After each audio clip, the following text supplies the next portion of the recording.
Good morning, everybody, and welcome back to United21 Season 22. We've got an action-packed day for you here with some beautiful Counter-Strike coming right up with the second round games of Group B.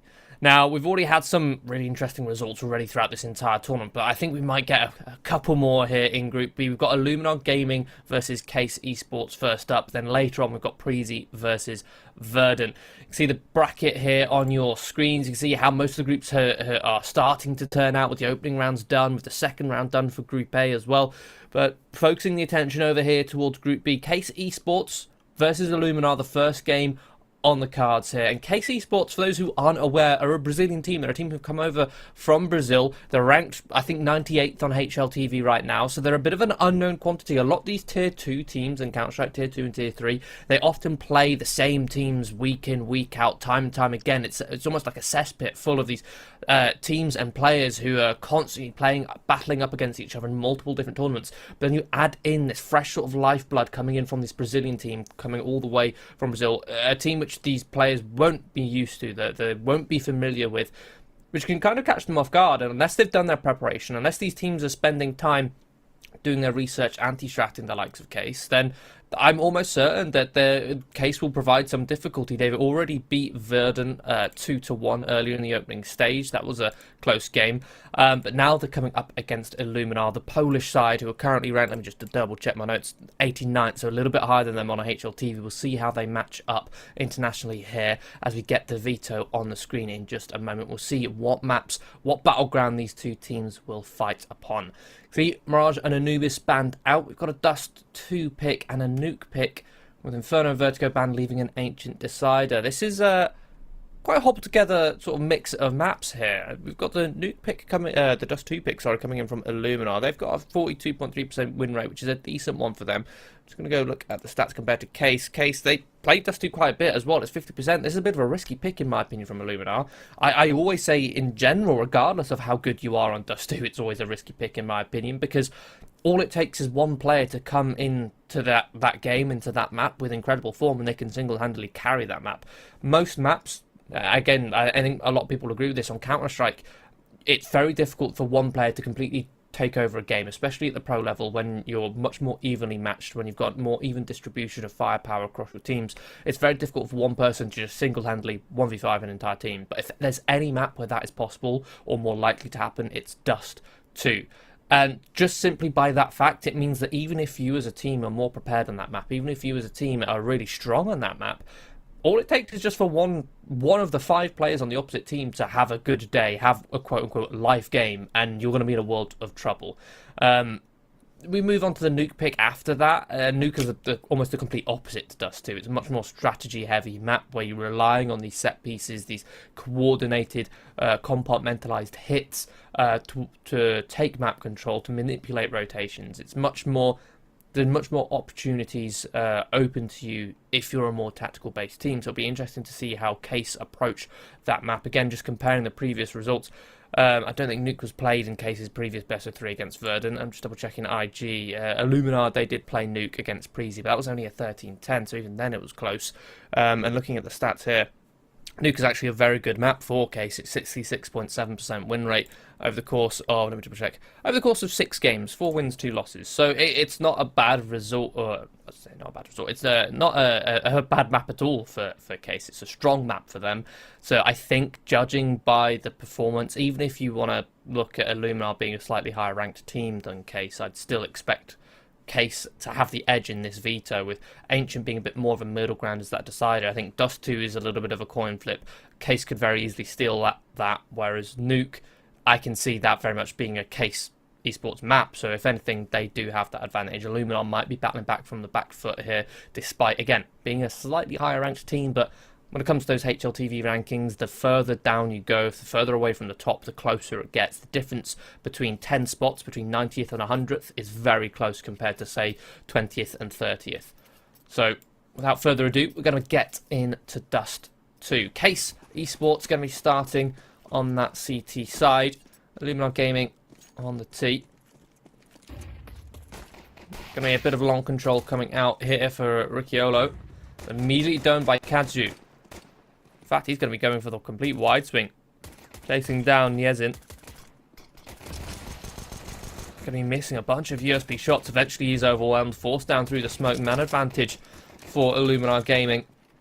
Barring the way up towards the site, but the issue is now that they've got this man advantage, they've still got to make their way in towards the site, and a quick rotation comes through from Case, and they swarm, they overwhelm. The first two players fall towards long. Niezin buys a lot of time by falling back. Enough time for 3 players to come in and establish some sort of a firing squad, swarm the site. The trading spacing for Illuminar not quite optimal to take that site. In Case find themselves 1-0 up.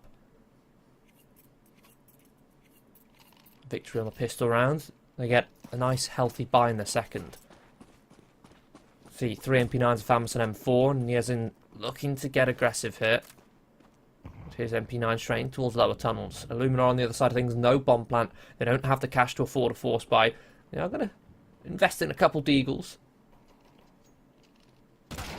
PHR and Kadzu. PHR's going to put his to work. Beautiful shot on towards Ricciolo. Yep, spams a lot of his bullets to try and get that first kill, but fortunately they line up on the second, and the lack of Kevlar makes for easy pickings on that MP9, and Niezin trusts his teammates holding down that A site, doesn't move an inch when holding down the tunnels, especially considering the bomb wasn't spotted and he's rewarded. Leaving Splavik 1 versus 4. He will be able to recover the bomb, having slipped in towards tunnels. He won't be able to make his way towards the B site as Urbano has rotated in, using that M4A1S long range spray. Will be a second converted for Case.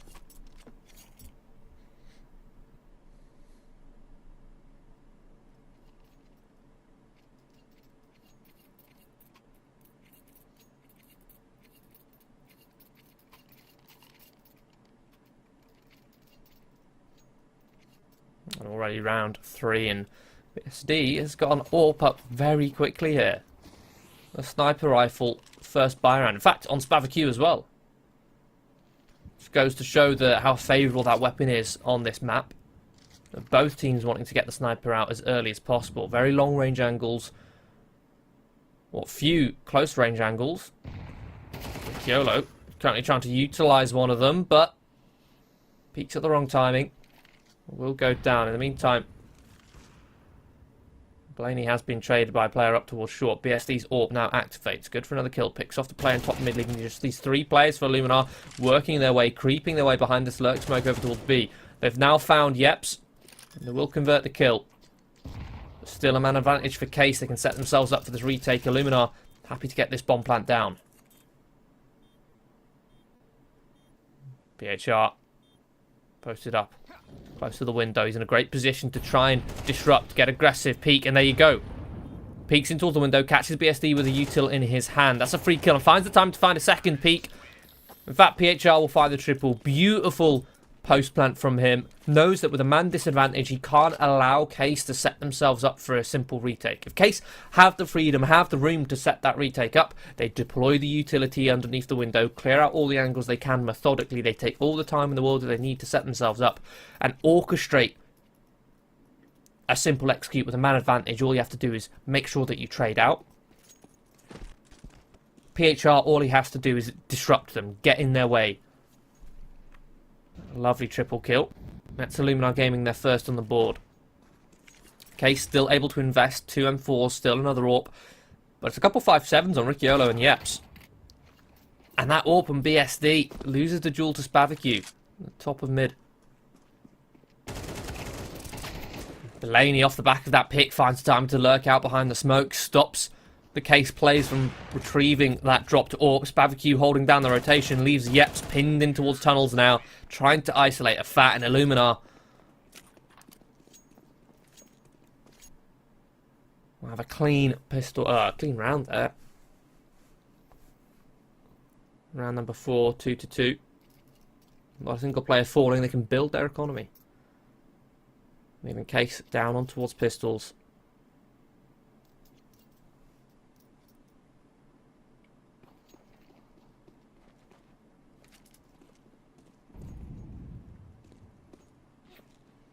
There's going to be a full USP buy in towards the mid doors.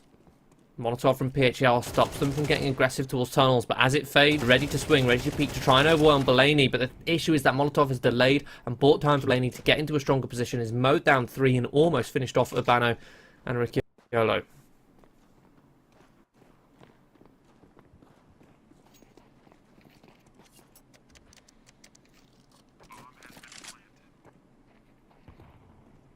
Okay, he's going to be happy to pick up that AK.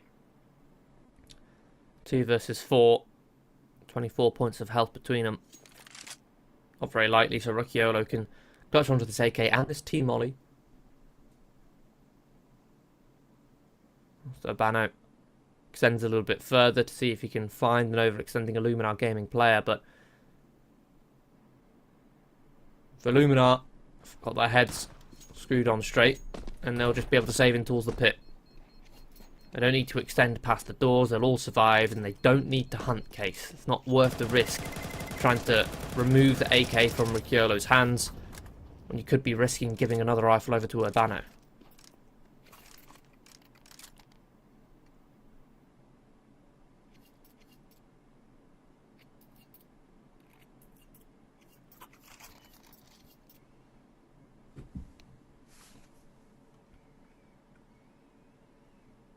Tactical pause from Case, the first of the game, first of the day.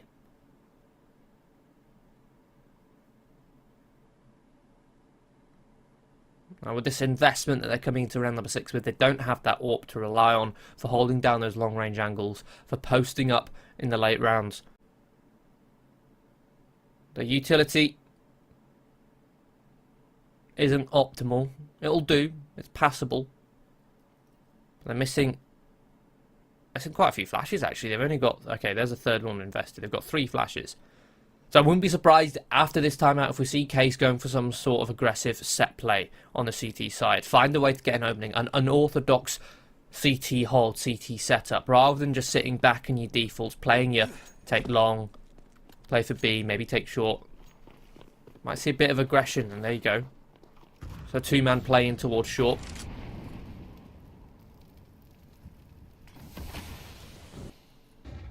After that tactical pause, Illuminar said, well, we'll just hit the B site. Just go all in. It's a full pop, and Yep's holding retake is good for 1. The smoke doesn't deploy in towards the doors soon enough. It allows both Yeps and Urbano to hold strong from the extremity without committing into the site. They can pick off players as they make their way in. They've picked off 3. And now with this fast flank coming in through the tunnels, Spavacu's removed, and Kadziu coming on the lurk through towards middle. Will be picked off. Case, a beautiful hold from Yeps and Urbano.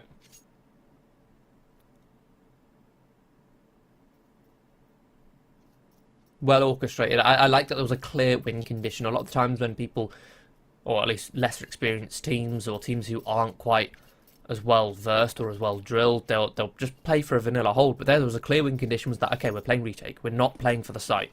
We're going to try and pick them off. It's a soft hold, not a hard hold. Try and pick them off as they make their way in towards the site. We can be picked off. Yep's tagged as he crosses towards middle. Missed Molly towards long. Will allow Kadziu to peek behind it, but he won't land the spray. It'll be Ricciolo to shut him down.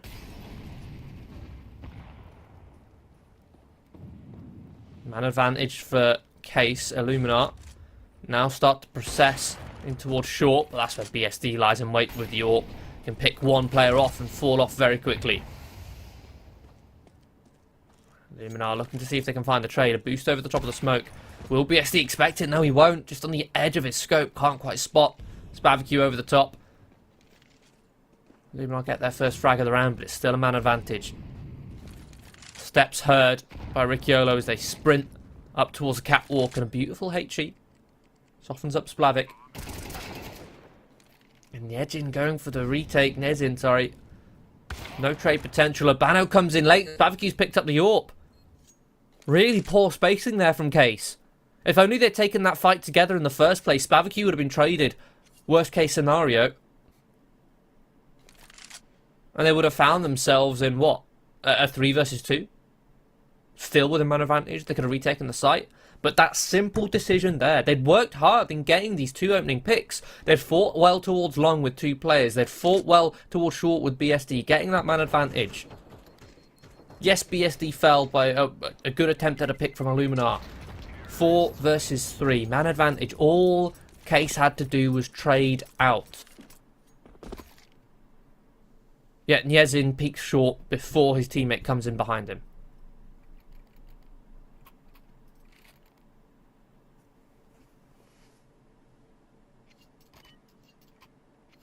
And that's it. Just that's one simple engagement, not being traded. Gives 2 separate 1 versus 1 fights. One after the other. Exactly how you give an opponent a way back into the round. Similar setup. They fight for long, a little bit delayed. Not as heavy utility invested for Illuminar. It's going to be a late pop. His teammates come in to transport Belaney, but he's already been decimated by a HE grenade. 1-for-1 trade on the rifles gives a man advantage to Case. In the meantime, PHR has found a lot of space in towards middle here. No resistance from Case, but that's because they've pushed in towards tunnels. And BSD with the AWP holds strong. A bit of a risky position, and Urbano's now aggressive play in towards tunnels has activated. It's revealed itself. He even drops some Incendio to delay another 5 seconds. This whole time, there's still a second layer of Yaps pushing in towards T-spawn. And Kadzu, looking to recover the bomb, does fall, giving Case a 4th round. Scoreline, as close as it can be, 4-4.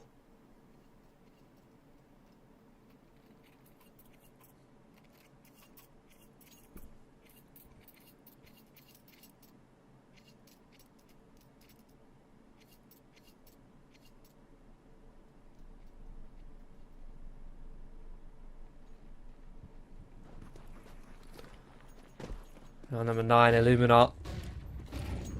Empty their wallets to afford another investment. We've got a couple Galils in compromise and missing utility. Case playing heavy towards the extremities here. 3 towards long for a late take. 2 hunkering down on the B-bomb site. Urbano just spotting this lurk, playing a very fast play from Illuminar, creeping in towards mid. They spot that there's no players holding. And Yeps hold strong up on towards the boosted box, but eventually they fall. The trades come through for Illuminar. As soon as the 2 players have been spotted, as soon as their locations are revealed, the information known, Illuminar can find the right spacing, have that anticipation when they go to peek and angle, because they know that there's a player there now. They successfully trade out on towards that site, even catch off a rotation, and Case will be saving BSD and Nyezin. This AWP and M4. Save them for a rainy day.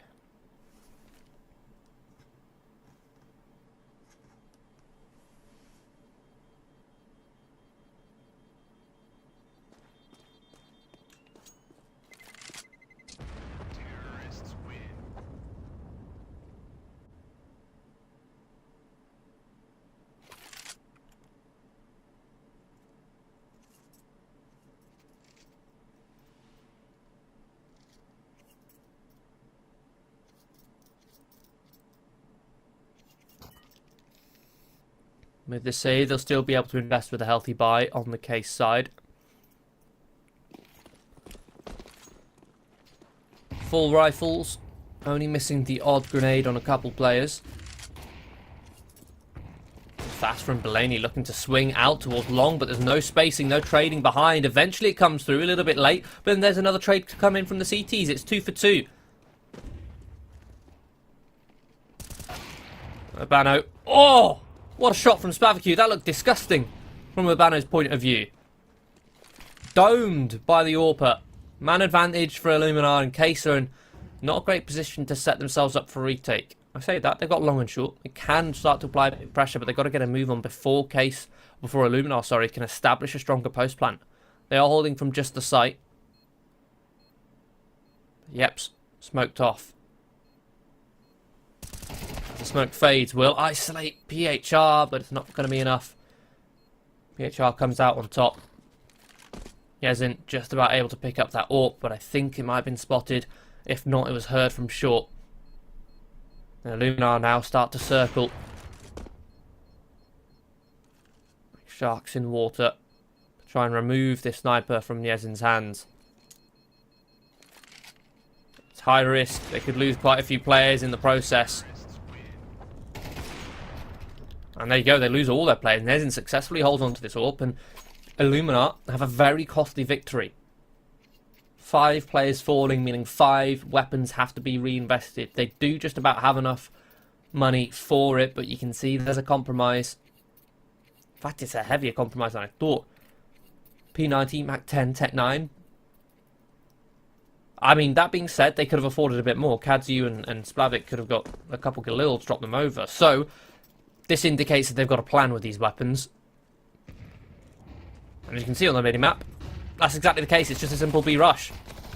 BSD, good for 1 on the AWP. Good for a second. Urbano, hold strong with the P250. Man advantage for Case somehow with a 3-man stack towards the site. And Yezin with this M4 coming in on a quick flank will find the first and almost the last, but it were Ricciolo.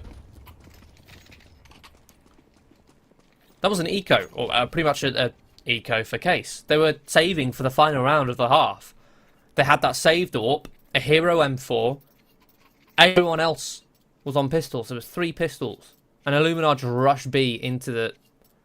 Well, not exactly a stack, but the smoke in the door doesn't bloom quick enough. If the smoke was thrown from spawn, it is possible to throw a smoke for B doors from spawn.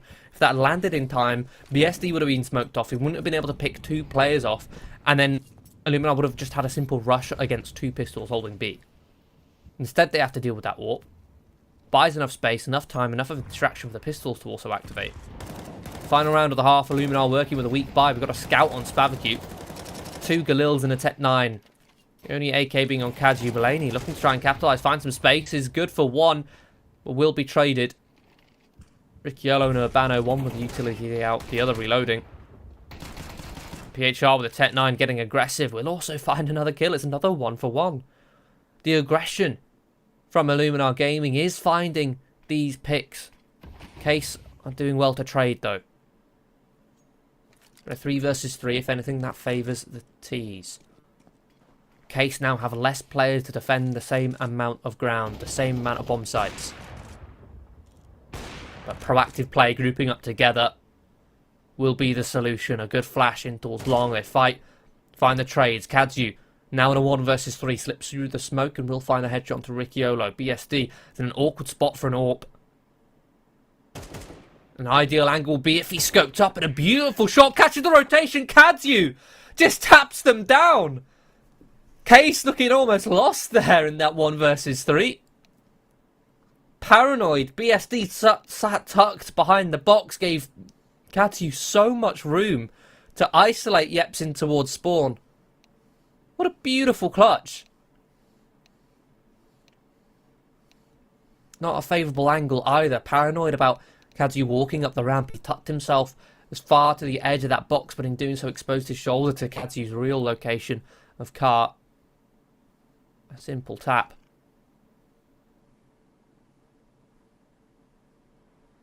The side swap, Illuminar with a 2-round lead at the half. As we head on into the second pistol here on Dust 2.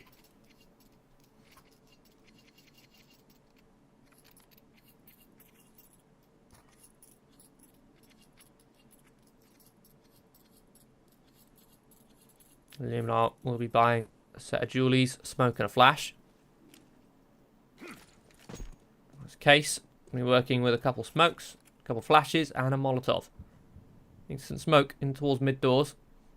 Try and block vision. Mulaney is the only player towards this entire side of the map for the CTs. It's a 4-man stack. He does have the smoke, does have a kit, and he has, not the kit, the Julies, and he has Kevlar. Will spot them out, drops a smoke, and will let those Julies rip. Being flashed out, but runs out of bullets. Does so much damage, but can't quite land the frags. Only good for 1 before being traded. But Illuminar, 4 versus 4. Early information. He bought time for this rotation to come through. They can set themselves up for a retake as quick as possible. It'll be 3 coming in through mid, 1 through the tunnels. But Case, a strong post plant. One of the hardest sites to retake. And that kill could seal the deal. Spavacue's angle of assault dealt with. A good flash allows them an opening towards the site. A beautiful shot on towards Ricciolo. It's BSD and Yezin to try and hold this crossfire. Just BSD now in the 1 versus 1. Overwhelmed, but will land the necessary shot on towards PHR. Case successfully hold down the site. BSD, a beautiful triple kill from the back box. On the platform, the back of the B-bomb site.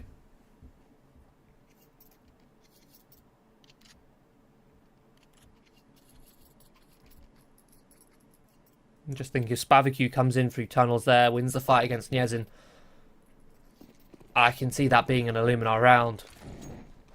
Now completely limits the amount of safe positions that Case would have had. It's going to be a full USP round for Illuminar Gaming, and they're getting aggressive, sprinting in towards mid. They've tanked a lot of damage from the molly. I think Ricciolo should have heard their steps as well. There you go, we'll find Kadzu, confirmation. The rest of the players now accelerate towards this B bomb site. Ricciolo just jiggling in towards spawn. He's in a great spot to also watch tunnels. These Mac 10s stretching their legs to farm some cash. And we'll do so against these unarmoured players who are already tagged down low thanks to tanking a Molotov.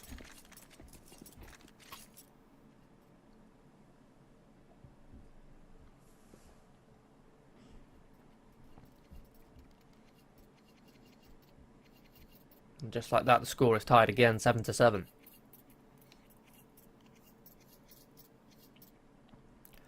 Tactical pause from the Brazilian side. A second of the map. I don't know if Illuminar have used any yet. I don't remember them using any. I know that Case, as we can see, this is their second.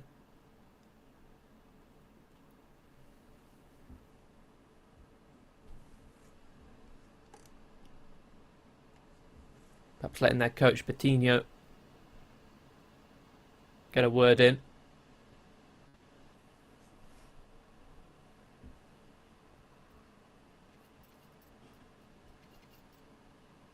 Keeping cool heads, making sure everyone's on the same page. An important round to take a tactical pause on as well. The first gun round of the second half, and the score is tied 7-7. Illuminar will be investing on that third round buy. Means 5 M4 A1S's weak utility. PHR tries to block the mid smoke. It will be successful. May not look successful, but in reality, because of the way the smoke has landed, it doesn't bloom as high, meaning he can spot over the top of it to spot Catwalk. Nice HE, doesn't quite land as hard as it looked like it would. Ricciolo and Bano only tagged low somewhat. That HE did a little bit more damage. Barbecue, it's half HP. Yep, holding down towards the tunnels, waiting for that aggression. It's a 3-man push from Illuminar. It does a lot of damage to 2 players, but won't convert a kill. Man advantage for Illuminar.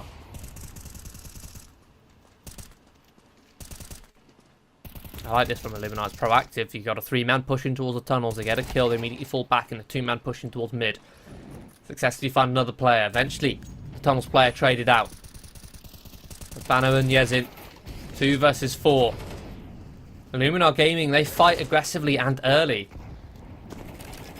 Yezin now has to rush this bomb plant. PHR dealt with through the smoke. The steps of this flank coming in from Kadzu heard, and he's dealt with as well.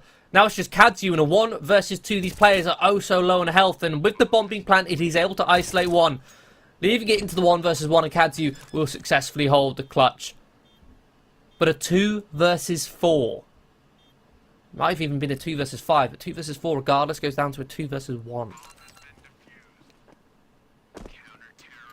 Fortunately for Illuminar, Kadzu holds strong, but considering this is the first buy round, the first gun round of the second half, that's not good for Illuminar. The amount of damage that Case have done there is without doubt a victory for them. Yes, they didn't actually win the round. Yes, the point goes to Illuminar, and that's what matters in the end. But look at the buy that Illuminar are working with now. It's worse than last round. Yes, Kadzu's got plenty because he was the only player who survived, but everyone else, we got an MP9 on PHR. Less grenades on Spavicu, Splavik, and Belaney. It's a weaker investment from Illuminar, and Urbano has just immediately shut them down towards long. Case using that spawn, fighting aggressively. They push back the CTs and even catch them trying to fall towards the site. It's a long way to go. And the peak comes out before the smoke blooms, and they're met with a firing squad. The aggression from Case there, a little bit impatient. Perhaps it was a call. Perhaps it was intentional. Drop the smoke down, and before it blooms, as the CTs see the smoke popping, try and catch them. Perhaps transitioning, perhaps rotating to get closer towards the smoke, but they were actually just sat waiting for that peak to come through. They line up, and now it's a 2 versus 2. PHR on this flank. BSD searching, but doesn't clear the corner. Focused, tunnel visioned towards long. Now PHR is just trying to buy time and space for Belaney to come in close. And the space is enough for that trade to come through. Yeps will finish off the one player, but it is another clutch for Illuminar. Another single player surviving as they claw away at each and every round.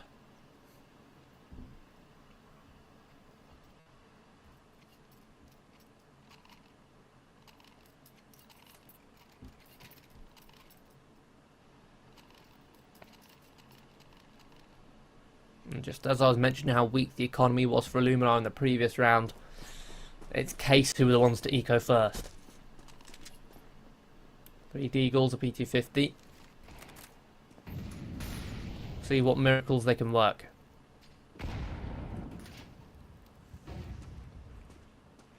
Illuminar a little bit more confidence now to get aggressive. Spavky with the AWP. Hold strong. PHR will find the cheeky headshot. The rest of the Case players quickly falling down by the wayside. It's just Yeps now. 1 versus 3. If he can get one more kill, that's good. One more, that's all he needs.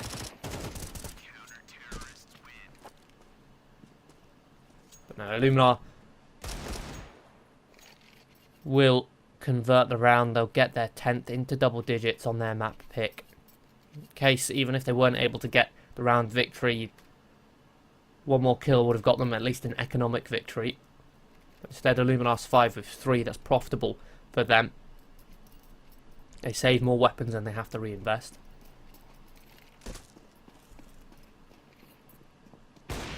Peeking towards middle. Spavky holds for, but it's only the tag.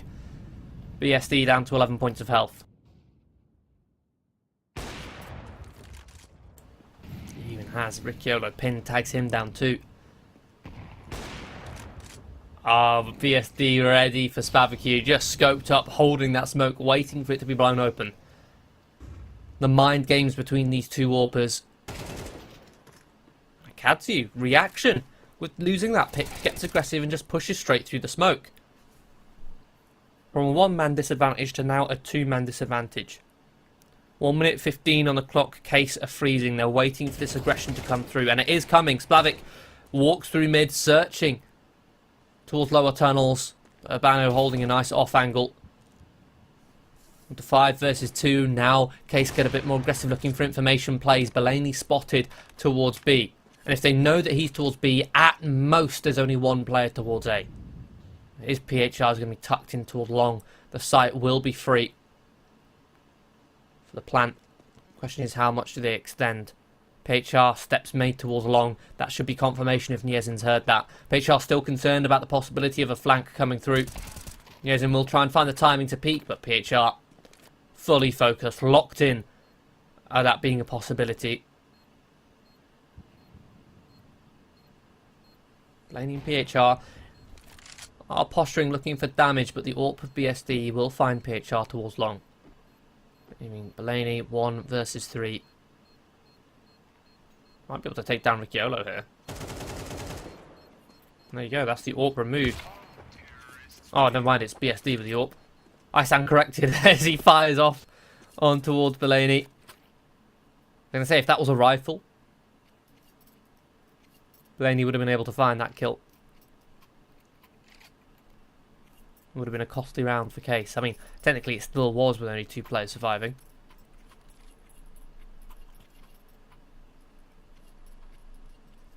But Case convert. Illuminar now eco. USPs, 2 flashes, 1 deal. It's a full stack towards long. BSD will be posted and will be rewarded for his patience. Anticipating a second. The flash is good to blind and push him off the angle. Now these USPs get aggressive, but they sprint straight in towards Niezin's crosshair. He's hungry. He's salivating, ready for some eco frags. Will go down to half health, but collects his second. Belaney, PHR. Rotating in, and Belaney almost catches Ricciolo. Aim punch just a little bit too much. It's now the patient PHR waiting. Will eventually lose patience and walks in towards the crosshair. 9th for Case.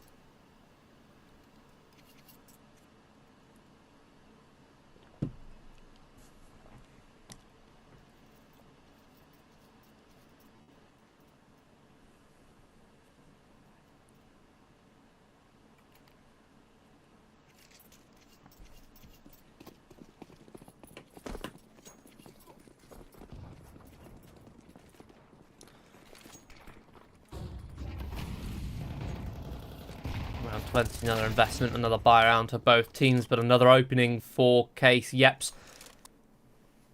finds the head of Kadzu through the smoke. Long control secured, man advantage with it. Now, we see so commonly on these sorts of rounds, teams to just sit back and wait, but Case aren't going to do that. The over-rotation comes in from Illuminar. They see that it's a full, long hit. It's a heavy investment, and if it's a heavy, long hit, normally there's 4 or 5 players there. So Illuminar fully rotate all 4 players, ready to go for a fight, and they find an equalizing frag on BSD overextending. Have no need to push deep there.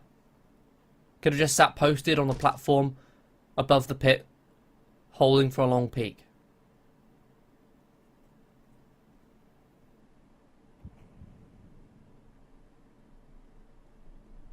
Four versus 4. Case falling all the way back in towards the tunnels. They leave one single player of Niezin towards long.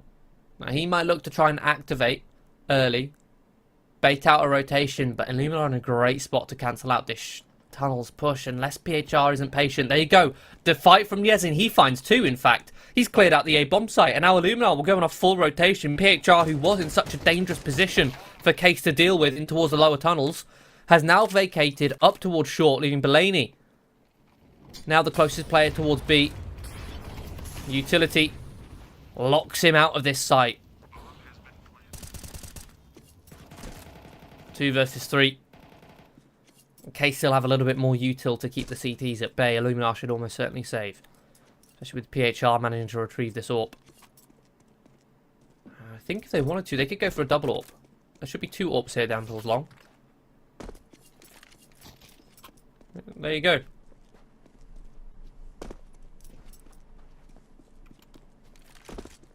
Should run up utility as well, seeing what they can find.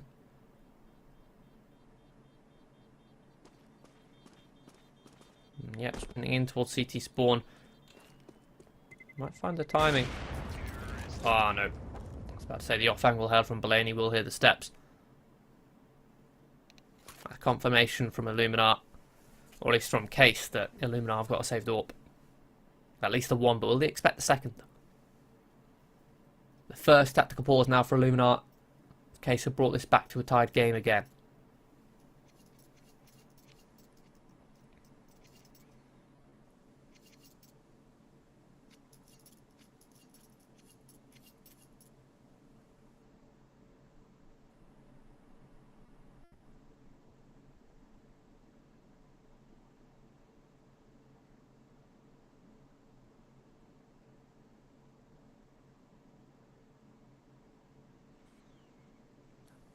Illuminar using that pause to discuss how they want to invest in this round. They have 2 saved snipers, but everyone else will be ecoing around it. They won't force behind it. And I like that choice. These AWPs single-handedly could be enough to win the round. Only getting one of them aggressive in towards lower tunnels on Spavacute. I know that's Splavik. I stand corrected. No, Spavacute is still there. Got a little bit confused there. We'll be holding that tight pixel angle. Pre-fire from Urbano pushes Barbecue off. He's able to escape narrowly. And Belaney's AWP punishes the aggression. They look to try and trace Barbecue, trying to punish him, trying to push him back as he falls away from lower tunnels. But there's a player, Belaney, with their second AWP up and towards short. We'll find 2. Now Case have to pull out the heroics to equalise the player count. Not going to be easy with Kadzu holding, jiggling this angle with a deagle. Even setting up Belaney for another AWP frag. Urbano, bringing towards short, will eventually dispatch the secondary AWP, and BSD now activates towards long. Catches Kadzu aggressing, looking for that AK.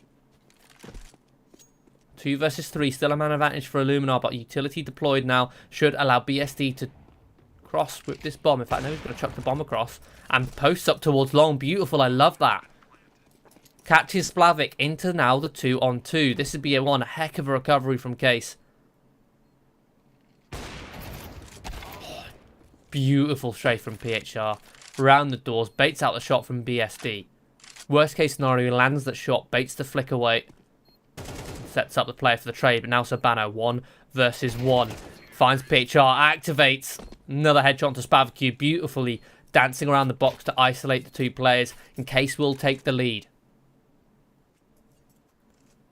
A 3 versus 5. In fact, it was a 2 versus 5. Goes to show how difficult Dust 2 is. Like I mentioned in the pre-game, how any one player can take over the map if they're in form. But that just goes for any round as well. Even a 2 versus 5. It's so hard for the CTs to find the guaranteed off angles, find the guaranteed crossfires where the Ts can't just walk in. That's the thing with Dust 2, that no matter what setup the CTs are in, unless they're massively gambling with the CTs, the Ts can just walk in and take the fights, and that's exactly what they're going to do towards B.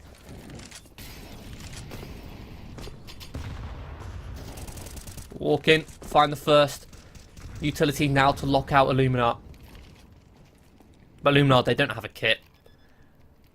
They've got an middling amount of utility. They could use that to attempt a solid retake, smoke towards tunnels, molly off car or under the window. But they don't fancy their chances, especially with how early an execute on towards that site it was. In the case, have plenty of utility to delay an Illuminar retake. With no kit, being delayed is not what Illuminar want. Case are going to find themselves up onto map point here. 1 round away from stealing Dust, 2 away from Illuminar.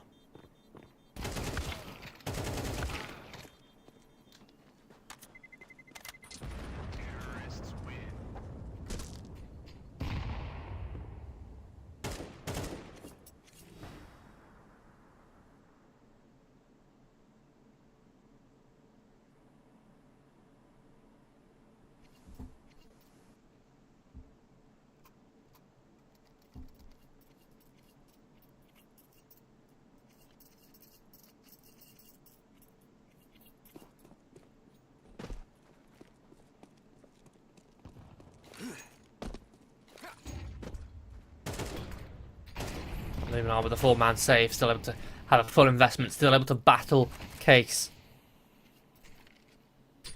Gun round v gun round, good HE, softens up Belaney. His smoke keeps Case at bay a little bit longer.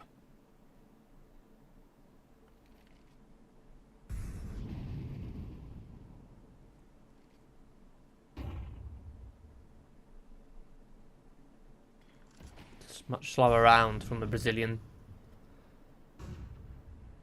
side.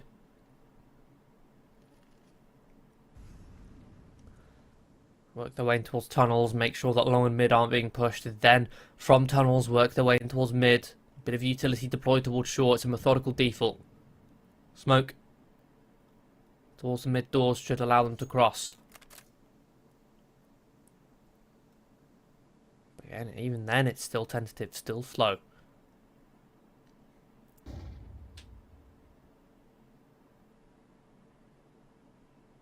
Looks like they're setting themselves up for a late, long take. The util thrown in towards B. Bates. At least one player away from middle. It doesn't soften this A-site hold at all, but it doesn't matter when Yezin walks in with aim like that. Domes Kadzu. Spavacute. Overwhelmed by the utility, will be finished off, traded by BSD. PHR holding strong on this site. That's a triple for him, but he's got to do much more. Urban eventually will find him, but it's into the 1 versus 1. There's not enough time for Urbano to find that bomb. 3 seconds left. Fortunately, he will go down before time. All Belaney had to do was tuck and survive. Belaney's up to 22 frags.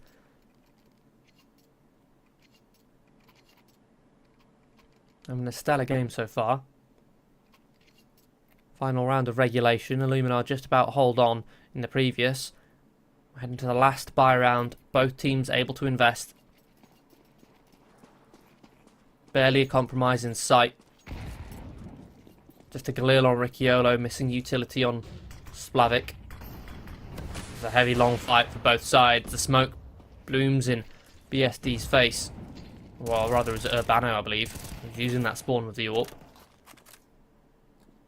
Drops that AWP back over to BSD. Illuminar patient, not peeking too soon. They will deploy a smoke a little bit too early.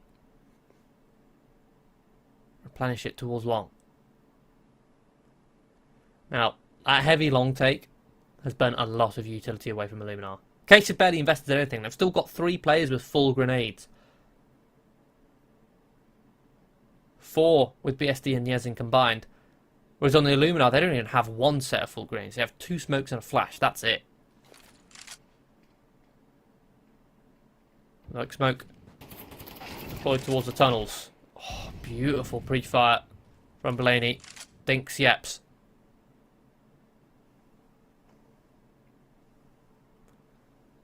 Methodical utility, the molly. Pushes them back off that left-hand side. Just a bit of pressure over towards that B site. Keep them focused. Less likely to gamble, rotate over towards A. In the meantime, K set themselves up for a simple execution from short. 2 smokes coming towards catwalk and 1 towards the box. Gives them some cover to sprint up towards the catwalk on towards the site. But there is a bait and switch in play here. PHR going to be taking contact first. Favicue, in fact, will activate, but it's a beautiful headshot from Urban to dome PHR. Spavacue unable to find the kill in time, and Case have traded out 2-1. Splavic 1 versus 2. He's only on 9 kills, the weakest performing player of Illuminar in this map, and he's got a difficult task ahead of him with Nyezin locked in towards the pit. Spot this cross. We'll get that information, won't overextend. Waits for him to commit, but it will be BSD to find the kill. Case will find the victory here on Dust 2. 13-11. Illuminar fail to win their map pick. 1-0 now in the series for the Brazilian side. Just 1 map away, I believe, from making their way to the playoffs. And we'll be coming up next with Nuke, the map pick of Case. That will be coming up in about 10 minutes. So don't go anywhere. We'll be back after a quick break.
Welcome back to United21 Season 22. We're in the middle of a best of 3 here in Group B between Illuminar Gaming and Case. This is the winners match, so both these teams won their opening games. The winner of this best of 3 will make it through to the playoffs, secure that spot.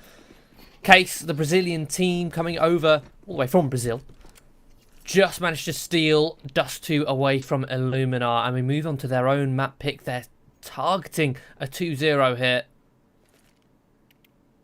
Out on towards Nuke. They'll start on the T side. It will be a flash, and a Molotov on Yeps. And it's slow from them, waiting for any potential aggression to come through from Illuminar.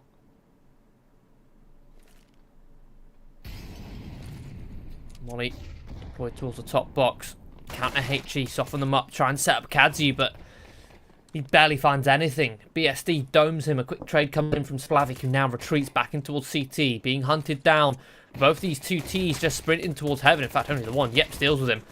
Ricciolo drops down in from the heavens, and Belaney, good for one, but overwhelmed. It's now into the 2-on-2. Bomb planted. Planted for heaven, where Yeps only sits and holds. Spavacu on low HP. Yeps going for a bit of a jiggle. Trying to isolate a fight here. Now into the 1 versus 2. Now this is difficult for Yeps. I really had to hope that Urbano got one. Bomb planted for him, but it's right underneath him. Isolates Spavacu. Cheeky bit of a jump spot to see if he can find PHR. Will spot him, knows he's not on the bomb. PHR on low HP. Yeps now just trying to play for time. It's such a difficult angle for PHR to fight. As soon as Yeps found Spavacu there, the ball was in his court. Will be a 1-0 start for Case. Shut down Illuminar. It puts Illuminar in a tricky situation with their money.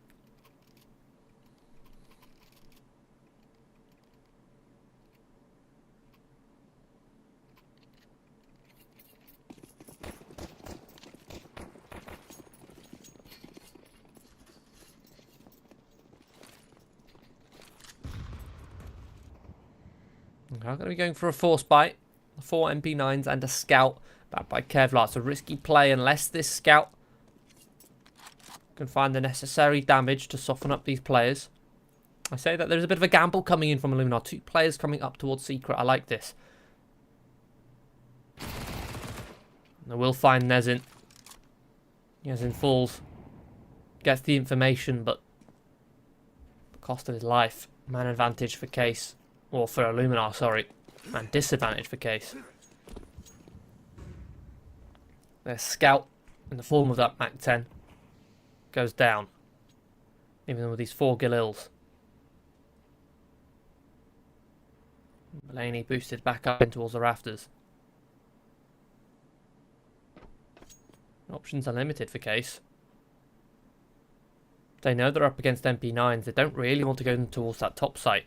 Towards these narrow choke points where these MP9s can excel. And there's the first. It is traded. BSD on the Galil. Utility deployed. Top hut mollied. Urbano has space to come in through main. Will he spot any legs? Rafters, no he won't. And that range, Splavik somehow comes out on top of that fight. That's when Belaney activates. Ricciolo now on low HP. The top site stack pays off for Illuminar. Beautiful round from them. Proactive play in towards Secret. 2 players with MP9s work their way up. They know that Case on a second round up against either pistols or MP9s. Case are much more likely to go towards outside. They do the outside smokes, lock off the scout, but end up walking straight in towards the MP9s. And with that proactive play, they know that Case, seeing a proactive play like that, they're going to be, oh, okay, let's wait for another one to come. It just doesn't. And as the time ticks down, they're forced to just hit the A site where they're stacked.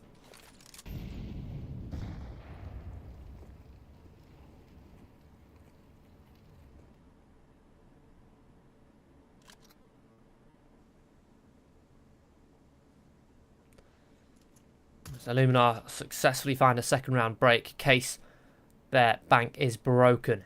Pistols, Kevlar, some utility. They're going to be going for a top site pop. The flashes are good, but Splavik is going to find 2. There's so many players to deal with here. Niazin will find 1, but all of his teammates have fallen. The last player, HE, will chase him out. Successful third round there from Illuminar.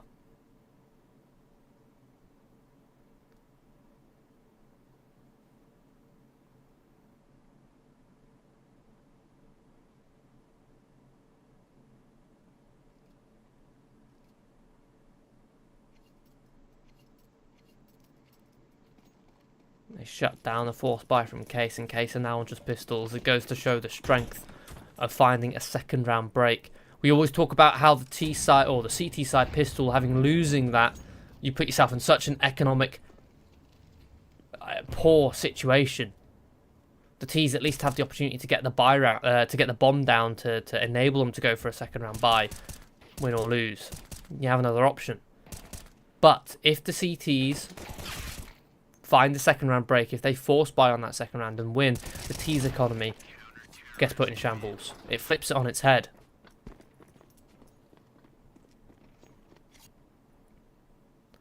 Now, Illuminar already 3 rounds up to the 1 of Case.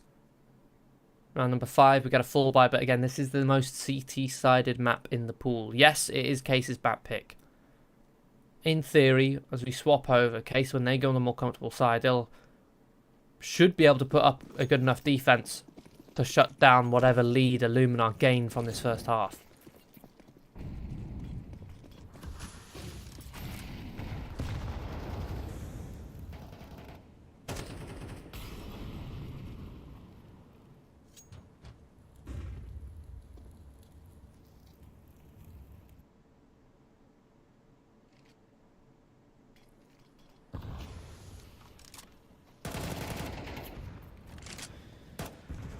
Slow procession towards outside with a couple players. Some smokes to allow Urbano the time and space to get down. Oh, that's Riccioli, sorry. In the meantime, a frag found towards ramp.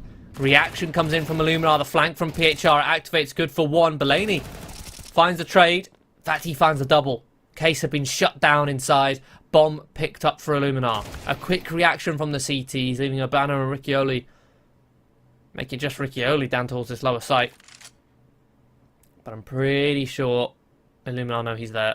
All 3 players for Illuminar converge on the ramp, hold down this bomb, and it's such a difficult angle for him to aggress into. Shadow spotted. Yeah, overwhelmed. Beautiful reaction from Illuminar. Especially with PHR going first with the MP9.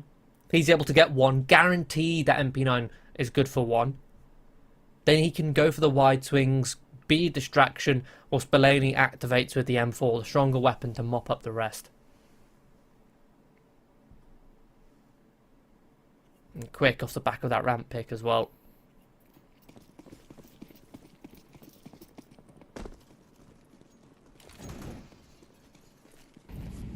Case. Back down to pistols. Couple of Deagles. Tech 9. See what they can find. These M4s, these rifles, not having any difficulty shutting them down. Splavik, sorry. No problem tapping at range.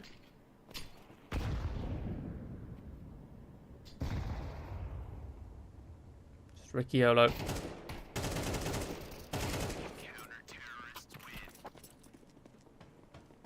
Not a single kill found. No damage done. Would have liked to have seen Case give themselves some sort of win condition rather than just splitting up, trying to go for these random fights.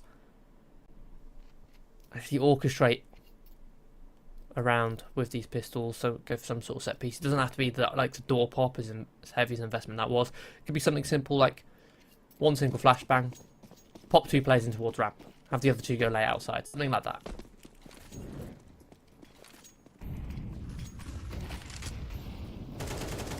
Splavik, under the cover of utility, gets his way in towards secret. Not sure if Urbano spotted that.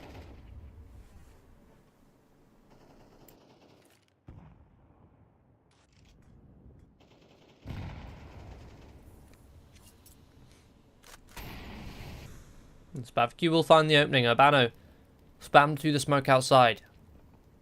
Even then, Splavik is in a spot to gain a lot of information. There's no follow-up. There's no one else behind Urbano. He's a lone lurk, meaning the rest of these Illuminar players can focus their attention towards lobby. Ramp stacked. At least it was stacked with 2 players. It's just Kadzu at the moment. The rotation does come through, and he takes contact first. Finds Yezin, but BSD has Spavq swing pinned. Can't quite land the second shot. It'll be Kadzu to hold strong for a double kill. Riccioli now sprints in to collect this bomb and see if he can find another trade, but Kadzu's repositioned on top of the box. Pops his head up at the right time. Beautiful hold from Kadzu. Shame there was a missed shot from BSD on towards him. Or as that could have been the round for Case. Instead, Illuminar starting to walk away with things here, looking to try and take us to a third.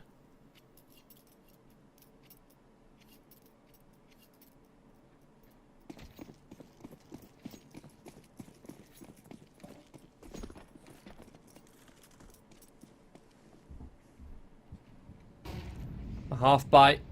Some Kevlar now behind these pistols. Some utility. But what's the play they have in mind? Lurk smoke outside. 2 players get themselves behind back red.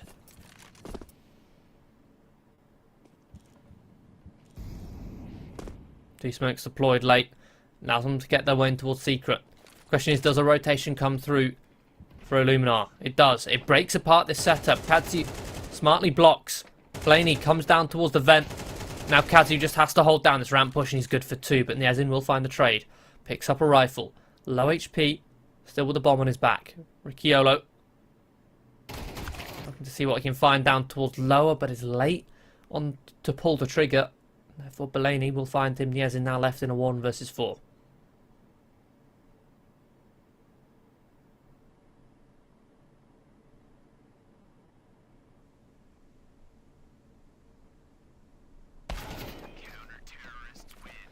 Difficult spot. PHR on a beautiful off angle no matter which door Niazin came out of there. I mean, hard to clear PHR.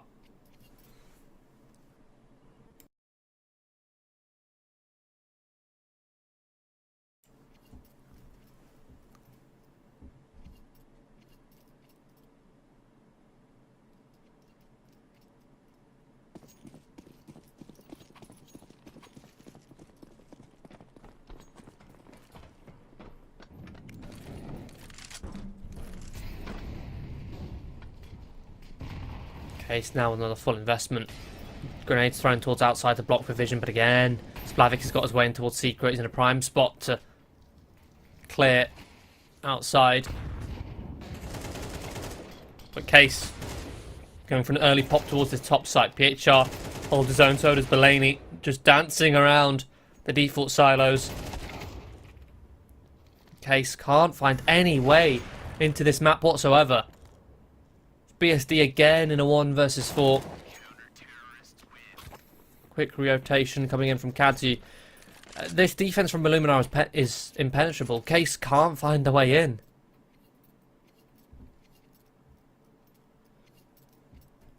The thing is, they go towards the top site. It's red because of the amount of information that Illuminar have towards outside.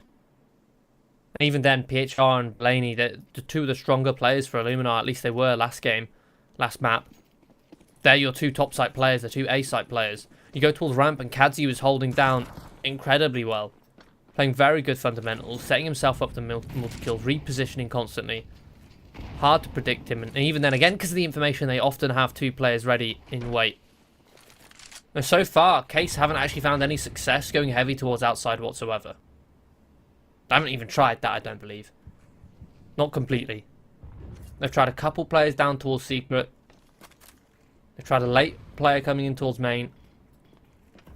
There will be another top site hit. This time there's only 1 player to defend. That's PHR. The door smoke fades and he's only good for 1, but Blaney will catch a player down towards lower. Spavq now comes in towards heaven. Blaney drums up the vent and Case will be mopped up.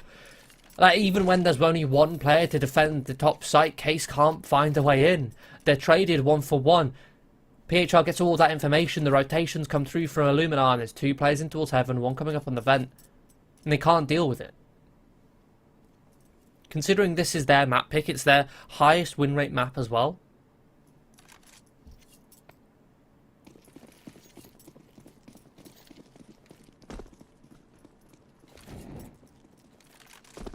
Perhaps it's a case of South American style of play on Nuke. Doesn't match up well against the Europeans.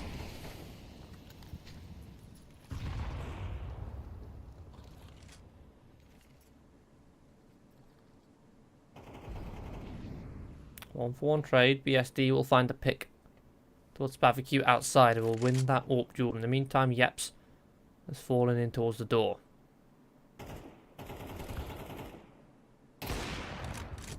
And there we go. Finally, they start to win some fights outside. They start to go for a bit more of a brawl. Backed by that AWP of BSD. Katsu and PHR 2 versus 4. PHR holding this top side. All Case needs to do is trade, but Nyezin is going to be walking out secret or walking out squeaky on his own first. Fortunately, he buys time. It is traded. Katsu, rotation held by BSD. Case will get their second round, but they need a third here. They can't afford to let Illuminar get up to 10 in one half.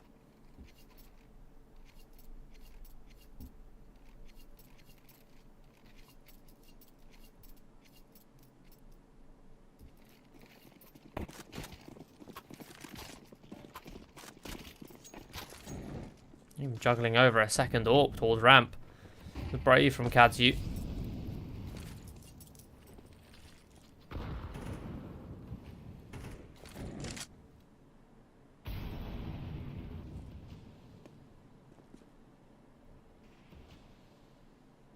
Again, it's a passive hold from Illuminar. 2 players holding down towards outside. Barbecue reveals his AWP.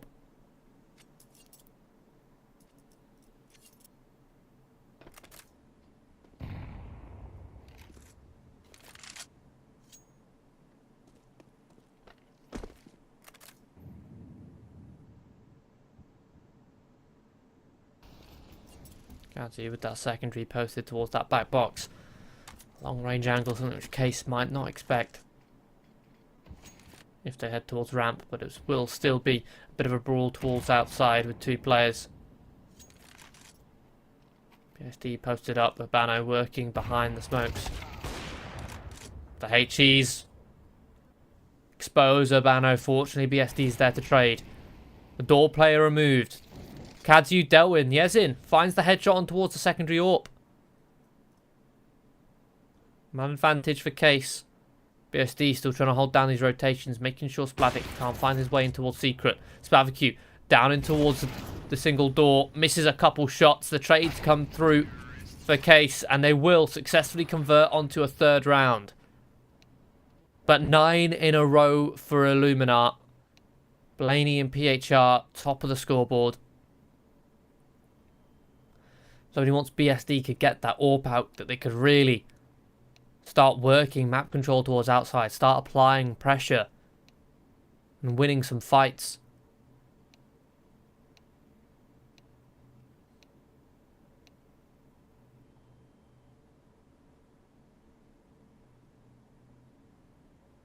It's going to be a difficult comeback for Case to make. They do have that caveat, that second life in the fact that they've already won. They already stole map 1 away on Dust 2. And if they lose this, they still have another chance to fight on Ancient.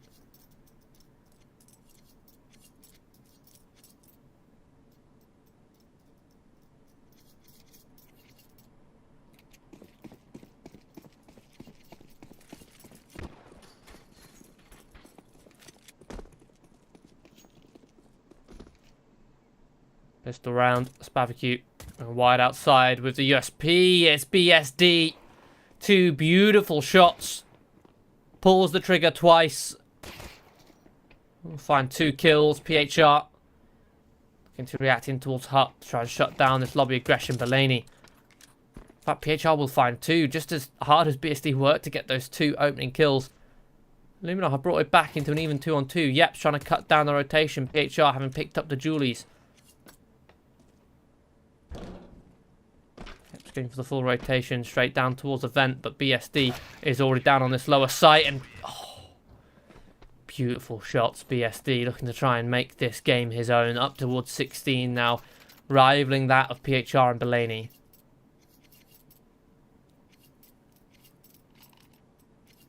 A quad kill for him. 2 openers, the 2 closers.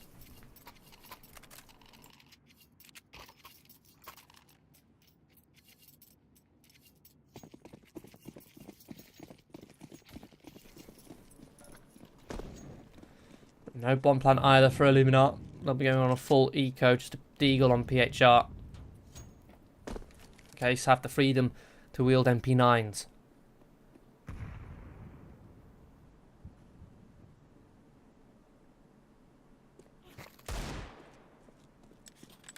In 4 from Riccioli. Posted in towards the AC.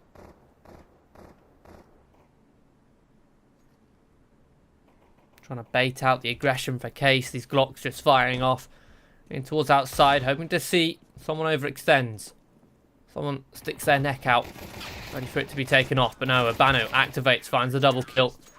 BSD with double of his own. In fact, Urbano doubles his kills in that one round. He was on 2 kills before that. Now up to 4.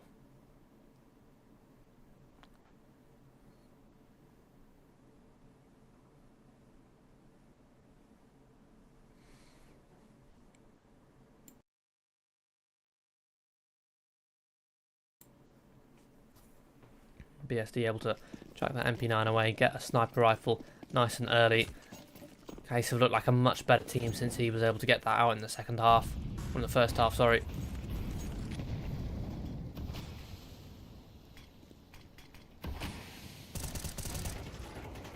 Smoke's thrown outside. Riccioli catches a glimpse of a couple of the players before the smoke blooms and will successfully win the spray duel through the edge of the smoke.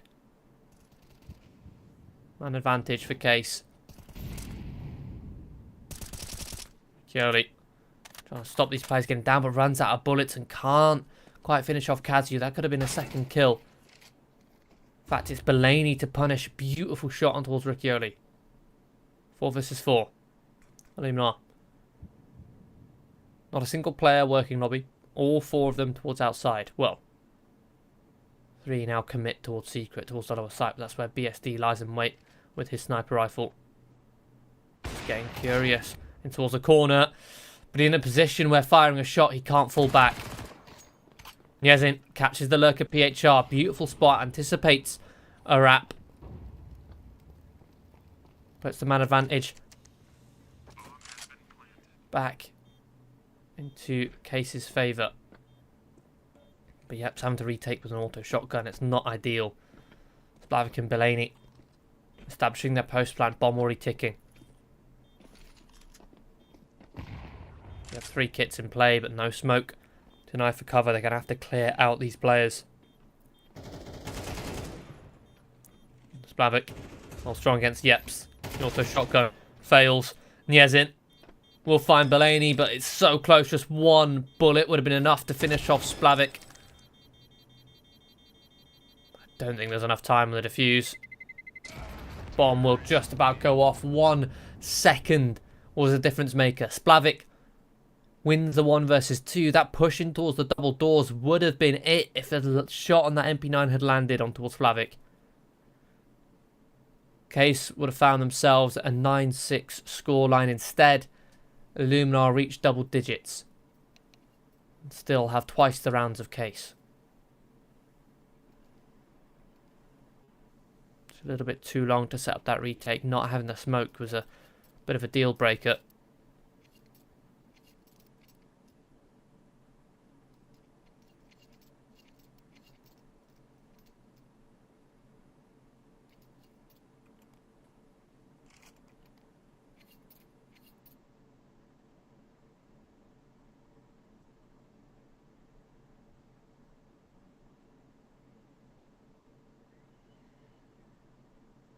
Illuminar with a tactical timeout.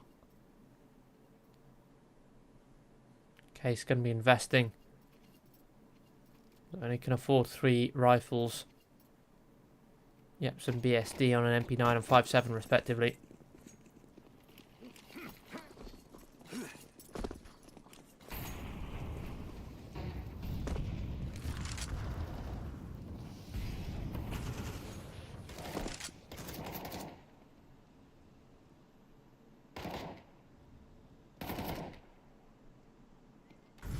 Splavik lurking through the edge of these smokes has managed to find his way in towards main and is going to find an opening kill. Make it 2. He pivots around to find Ricciolo.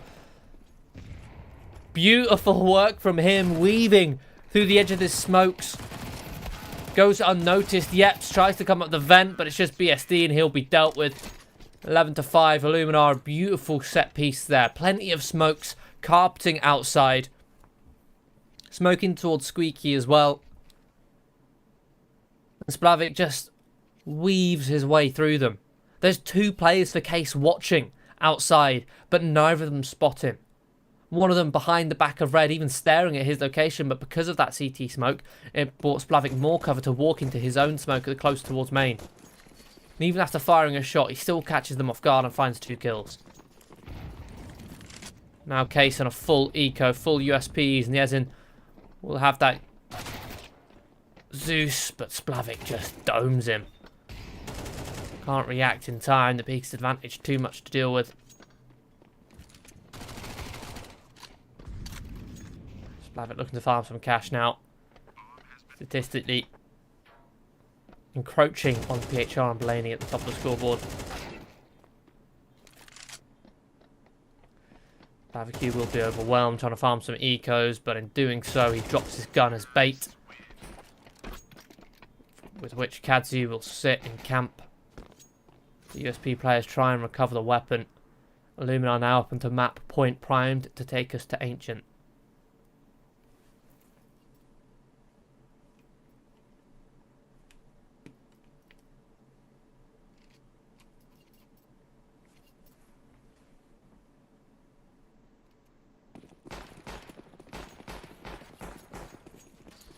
Case invest. Bano on only an MP9. BSD with no utility. Doesn't have that AWP in play either.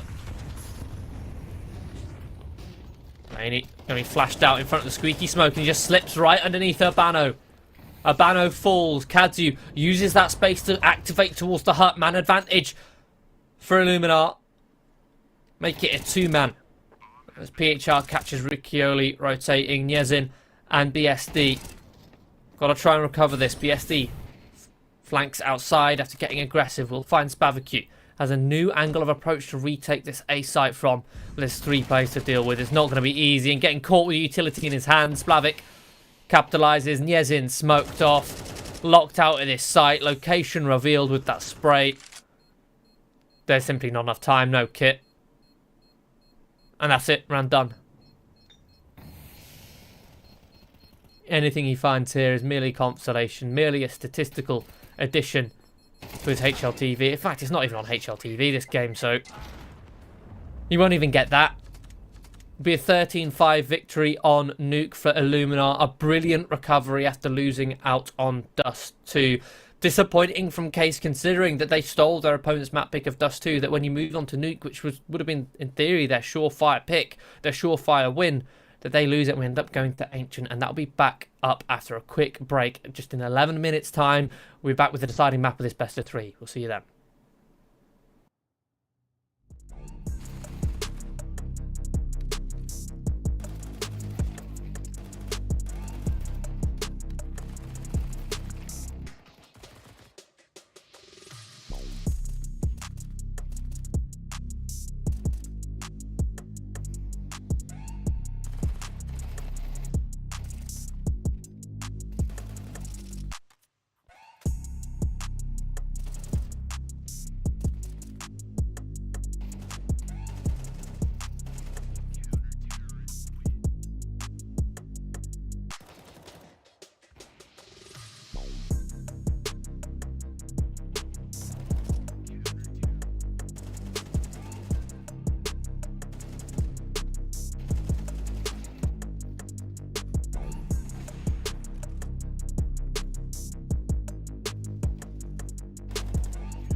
Welcome back to United21 Season 22.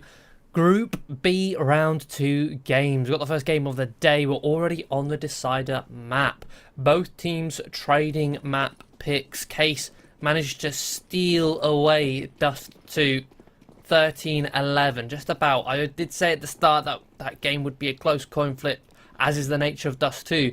But then Illuminar came out on the gates on Nuke swinging, stealing that away from Case 13-5. Case struggled to put any rounds on the board without the AWP with BSD, without BSD finding multi-kills. And that's how we find ourselves here on Ancient. A decided map, hopefully a bit more of an even ground, and I'm really surprised by the result that we had, specifically on Nuke. Dust 2 I could have predicted. I saw that being a close game that could have gone either way, but Nuke I would have expected, considering that Nuke was the preferred map of Case. It's a map which they have the highest win rate on, 66.7% before today, at least on HLTV, having 4 wins, 2 losses on it, compared to Illuminar, who, let me just double check my exact stats. Illuminar, they've got on Nuke a 12.5% win rate. They've won it once out of the last 8 times they've played it, which is not a great stat. Yet they came out the gate swinging. They demolished Case on Nuke. Anywhere Case went, they just weren't finding success unless BSD was able to find AWP picks. Hopefully, they'll look a little bit more well-oiled, a little bit more polished of a machine here on Ancient as they start on that CT side. We've got Julie's on Urbano, Kit on Ricciolo. Will be a 2-man stacking towards A main, 2 toward Donut. This is a strong setup for Case, but it's ripped apart by Kadzu in the opening kill. In fact, Kadzu finds a second as well. Urbano's only good for 1, but that's when the Donut contact is taken. 3 versus 3, damage done to BSD. But Illuminar, they don't commit. They fall back away from that A site, knowing that Donut control is in the hands of Case. Splavik this whole time waiting outside the B doors, listening for steps. It's a bit of a fallback option, and they will be taking that option. Smoke. That's a couple smokes. Even a Molotov. Splavik could use that to delay a defuse if you wanted to. Missed long smoke. Fortunately for Illuminar, there's no CTs nearby to punish for that missed smoke. Case creep in for the retake. Yeah, Splavik with that molly. Jets off over towards the B doors. For those of you who aren't aware, there's a lineup for a Molotov that can be thrown from where Splavik sits that lands exactly where the bomb's planted right now. So can safely deny defuse, and there's no smoke in play for Case. We'll tap the bomb a couple times. The molly's missed. In fact, so Ricciolo's just going to stick it. Splavik jumps through. Will stop the defuse with a second to spare. And Kadzu will collect a quad kill. First round on the board for Illuminar Gaming.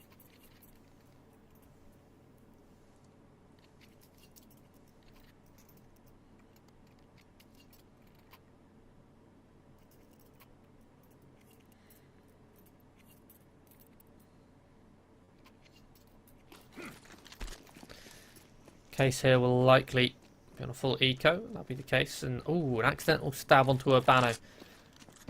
Shouldn't have any effect on the outcome here. Considering Case fully eco, they'll be stacking all 5 players over towards the B-bomb site. Urbano creeping down the ramp. They pounce on an opportunity to see if they can catch a player off guard, but the firing squad lies in wait. All 5 kills in quick succession for Illuminar Gaming. Fair few on Mac 10s as well.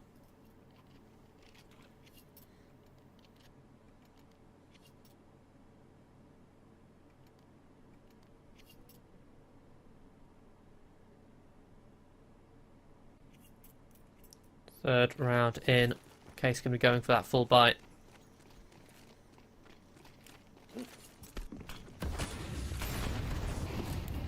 BSD getting that AWP up earlier. Glass cannon.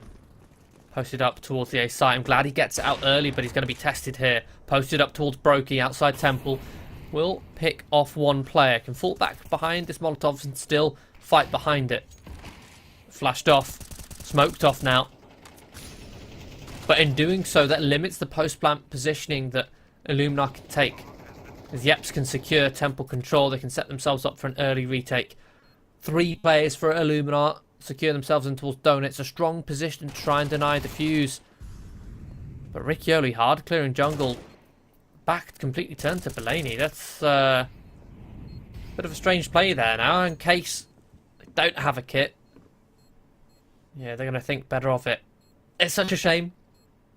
Because considering the setup they were working with, you've got BSD with that AWP in towards Temple, gets an opening pick, man advantage, 5 versus 4. The A site is the easiest site. Here on Ancient, the A site is the easiest site in all of Counter-Strike to retake.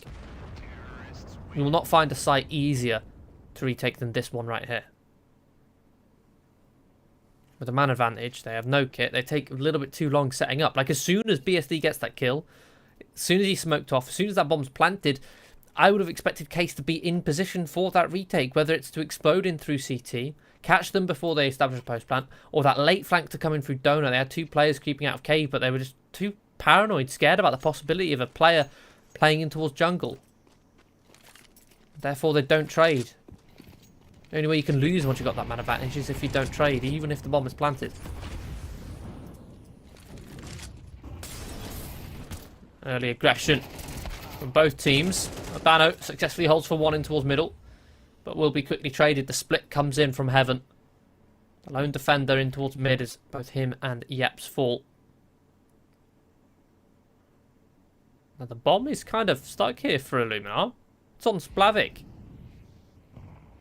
who's still over towards the B doors. Illuminar have cleared out this A site. 2 players in towards Donut. Case in a 3 versus 4, having lost this A site, are looking to save, but the bomb's still here over towards B.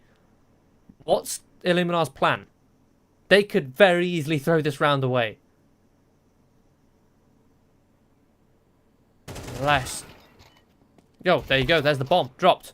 Ricciolo does fall to Katsu coming in towards heaven, but now Niezin and BSD can get themselves in a strong position. They are being whittled away, though.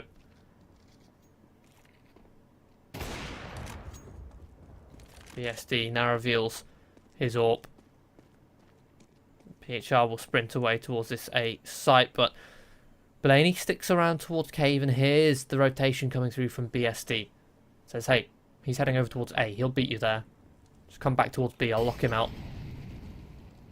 That's exactly what they do. Case going to be very confused with that round. It does such a weird round. Illuminar, man advantage, they clear out the A site, they clear out middle and A. Yet Splavik doesn't want to rotate. I'm not sure why, unless...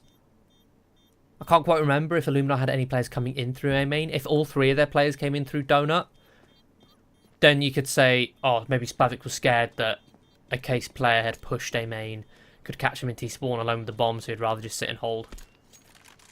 But I think someone did come in through A main, so they would have cleared out all of A. Splavik would have had a clear pathway to just run away. He even had utility to block off his retreat behind him. He could have smoked off the tunnel behind him and then sprinted away. It does get a bit hairy. They lose a couple players, which they perhaps shouldn't. At the end of the day, they do secure the round win. They get their 4th. BSD able to save his AWP. It's going to be eco around this AWP. Bit of a hero M4 brought up from Abano to accompany.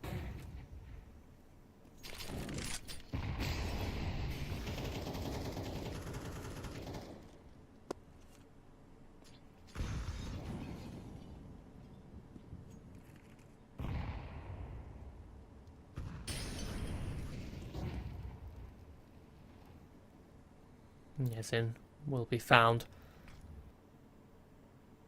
over towards B long.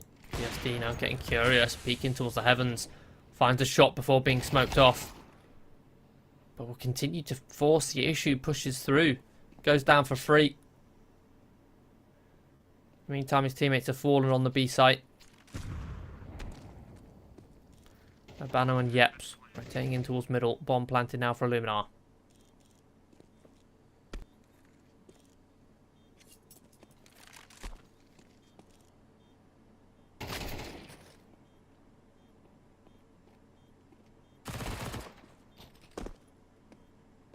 Yep, so we'll collect a $600 kill reward on the MP9. I think he was sticking around to see if he could pick up BSD's AWP. He's not going to be allowed as PHR hunts him down. Illuminar convert the 5th. 3 players surviving.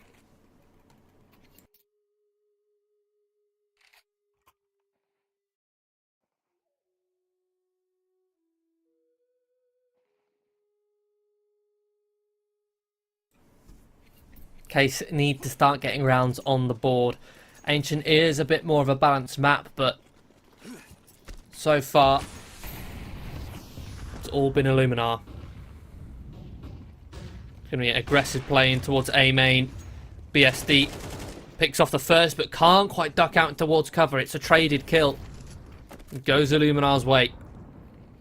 1 for 1. They now secure this A site. Molly will stop Abano from taking Donut. He's going to force his way through and will successfully isolate Kadzu.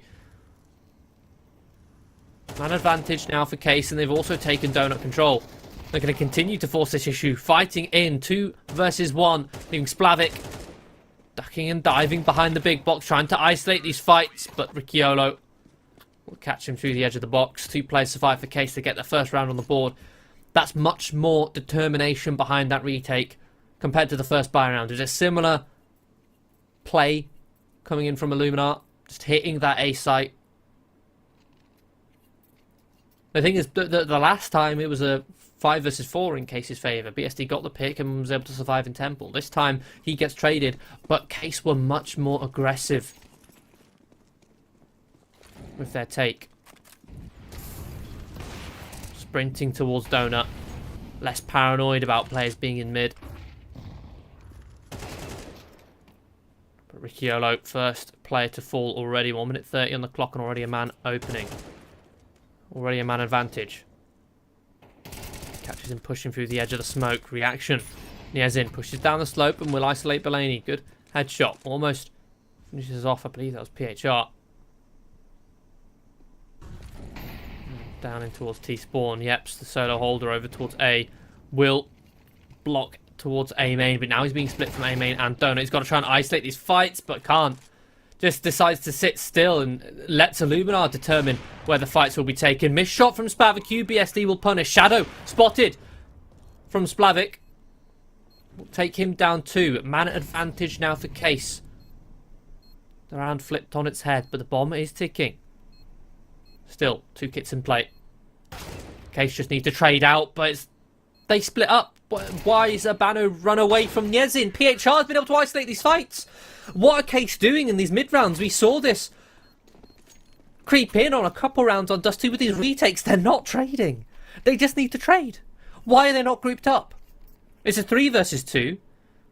And there's no actions being taken whatsoever. They're just sat still, letting that bomb tick down, not grouping up.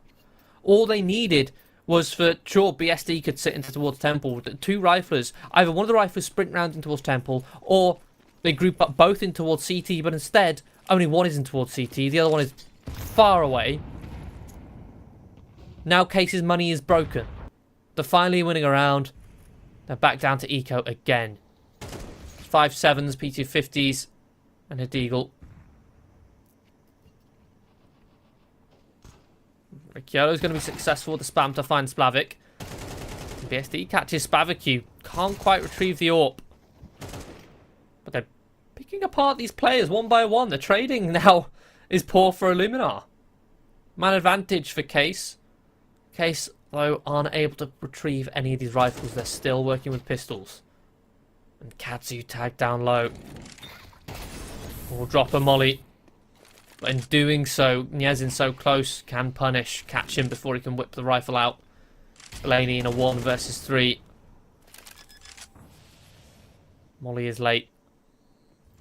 Abano gets in front of it. AK now on Niezin. Yeps. Believe should have just spotted the push. I think both players have spotted one another. Belaney now trying to overwhelm, but a lot of damage done and runs out of bullets.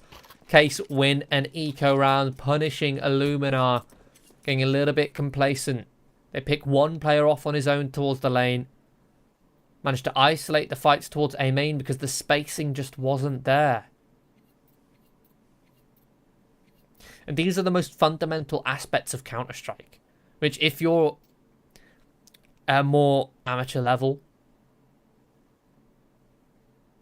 if you're newer to the game or grinding your way up through certain leagues at a lower level, playing with friends. These are the fundamentals of Counter-Strike. The only way you can lose once you've got a man advantage is if you do not trade. So do everything in your power to trade. And everything you can do to trade is guns out, good spacing, split up less.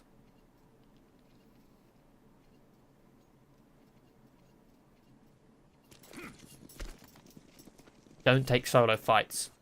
It's the same fundamental when you're in a clutch. When you're in a 1vx, your main priority is to try and isolate fights, isolate one-on-one duels. That same logic applies to if you've got a man disadvantage, even if you're not in a clutch. That's Slavic. Gives up a 1v1 duel to Ricciolo, pushing through a smoke. BSD now trying to hold down towards long, only good for one. Quick trade comes through. He hasn't spotted by Blaney before that smoke blooms, but Urbano will eventually punish. Man advantage maintained, but he overextends. A wide swing, another solo fight given. Ricciolo left in a 1v2. Pivots around to deal with Spavicu, but Kadzu will close him out. The low HP on Ricciolo isn't enough to withstand the onslaught. Illuminar successfully win their duels on the site. Despite losing that man advantage, they trade out. Case don't. Every single fight that Illuminar took, when one player died, it was traded. After, of course, that initial death from Splavik walking in towards cave. But every single fight that Case took was solo. It was a solo fight. There was no other player behind to go for that trade kill. Now Case going to be forcing up MP9s. Or put an M4, but it's an MTP bomb site. They're getting aggressive in towards mid. BSD holding long on its own, but again, only good for one before being traded.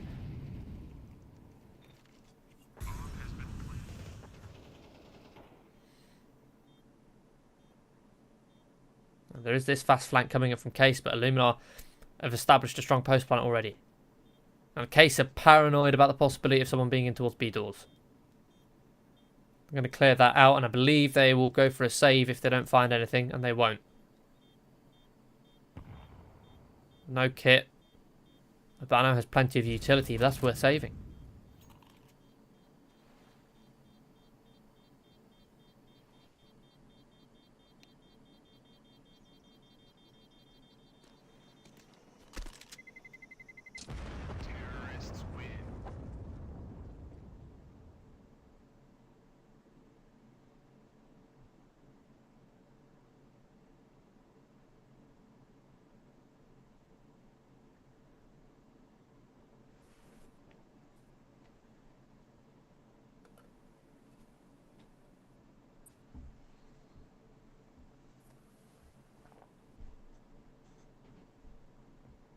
Tactical pause from Case.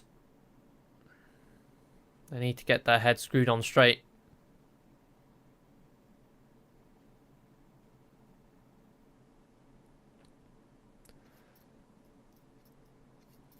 After being 1-0 up in this series, after stealing their opponent's map pick, they've barely showed up to these last two maps whatsoever.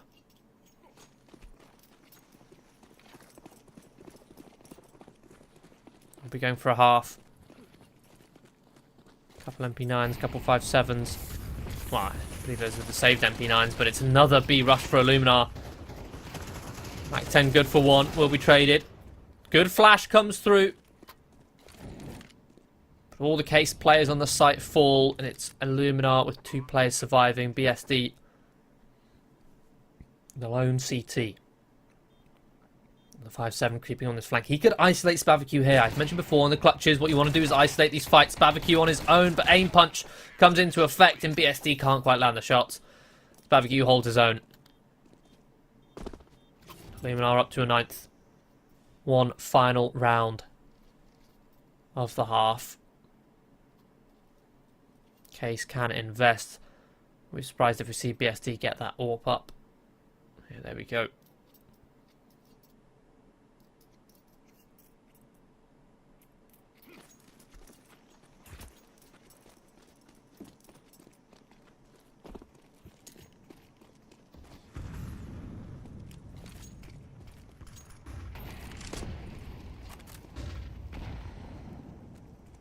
Early HE.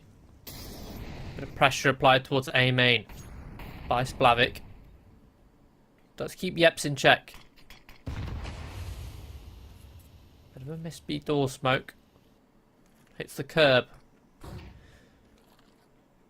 Which means it sort of spills out in front of the B doors.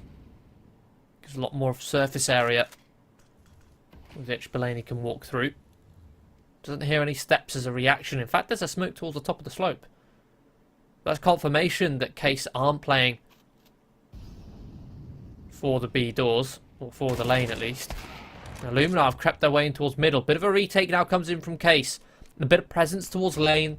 They're going for a two-man push in towards red room, one in towards donut. But Urbano traded out. 3 versus 3. Now they start to accelerate over towards A. Yeps, the defender, will mow down 2. BSD coming in to support. Looked like the trading was being set up by Case. Or set up by Illuminar, sorry, but they end up actually lining up. Caught with grenades in hands. As I mentioned, most important ways to trade. Good spacing, they had that, but then they had grenades in hands. They didn't have their guns out. That's what set up Yeps for that multi-kill. Case will get a third at the end of the half, but we'll move on to the final half of this best of 3.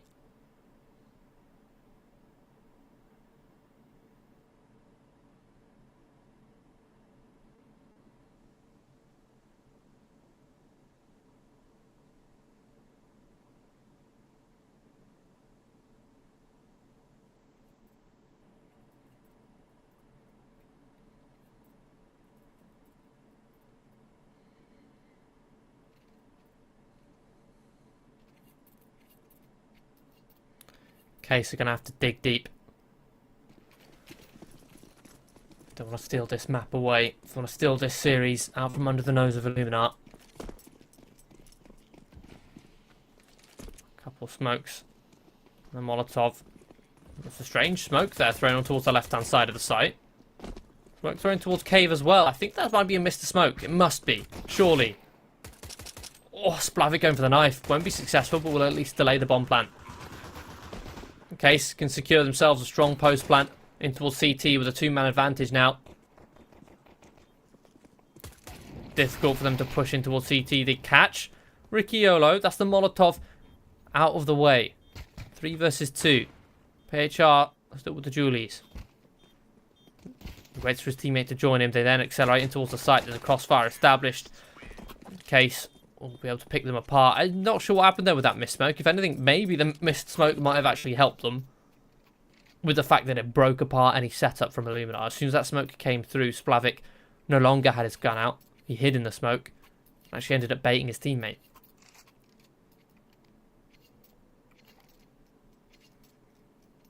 Either way, a much needed pistol there for Case. Illuminar with a heavy lead. They're not going to be forcing to this one, so as not to risk Case catching up on the score. We'll save and fight on the buy round.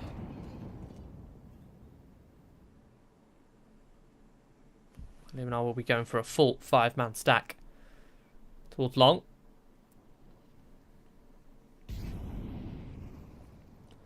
Case methodically look to approach cave, molly towards the exit, so it can lock in any plays and clear out their corners. Smoke towards short. Ricciolo will take point, creeping out. All 5 players now spotted. Case players salivating. The stack, the pyramid, dismantled. And Urbano will collect a quad kill. Add some more stats, some more confidence kills.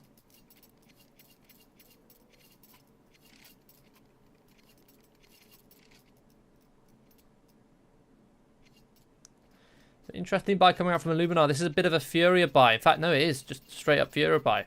They eco on the second, and then the third round, rather than going for a full investment with M4s and weak utility, they go MP9s and utility. And then they'll still be able to buy next round regardless. They have enough cash in the bank with the loss bonus built up. I'm a big fan of this style of buy. And there you go. Already nets an opening. MP9 on towards Niezin. Case now accelerate over towards A, knowing that this site is difficult to hold with an MP9, and Kadzu domed by the swing from Urbano. 4 versus 4. Bomb planted. There's only a 3 versus 4 on the site. Make it 3 versus 3 as PHR falls. Ricciolo still trying to get in towards the action, but Spavacu won't be having such troubles. In fact, the MP9s are succeeding at this range. Yeps and Ricciolo to try and defend this bomb, but it's not planted in a strong spot for them. And a kit in play. Spavacu will be sticking the bomb. The Furia buy pays off for Illuminar. The MP9s successfully shut down Case. Getting an opening kill. The trades come through on the retake, and it's a much more aggressive retake from Illuminar than that which we saw from Case over on that A site. They were confident in taking those fights. They knew that when they took those fights, they'd cause chaos and bring space for teammates to capitalize on with their own aggression. Illuminar come out of that one with 3 AKs as well. It was a great economic situation for them. But Case with one of the hero AKs. Ricciolo finds the opening. Traded by Belaney. In fact, this crossfire established. Case is struggling to trade up now. That's a bit disappointing for Case. Their money broken. They force into it with 2 AKs, 1 Galil, a couple pistols. Ricciolo gets that opening kill. But then he decides to sprint up to capitalise on that space. Says, look, I've got an opening. Let's pounce. There might only be 1 more player towards B, but there's 2. And the rotation that comes through. In Case, without any utility to break apart these crossfires, they can't trade.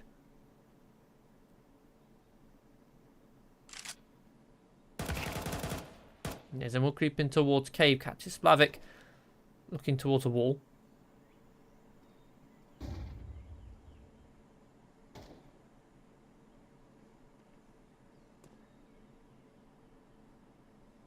A rifle that's picked up for BSD. 2 versus 3. The B-bomb site is empty. It's just Belaney playing outside of it towards CT. We'll hear that bomb be tapped. Drop to util. It flushes these players out of the cover, and they will be domed by the headshots for Kazu and Belaney. Illuminar now up to an 11th.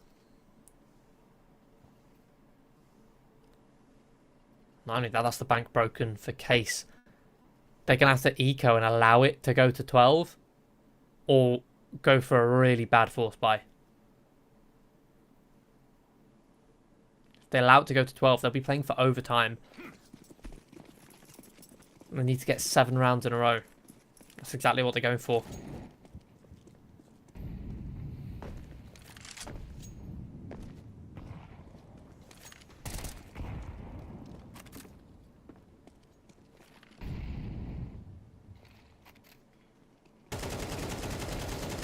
Wide swing comes out from the pistols, but again, it's a 3-man stack from Illuminar over towards B. Belaney will mow down 3. Nezin will find a couple with Tech 9, but it'll be an ace for Belaney.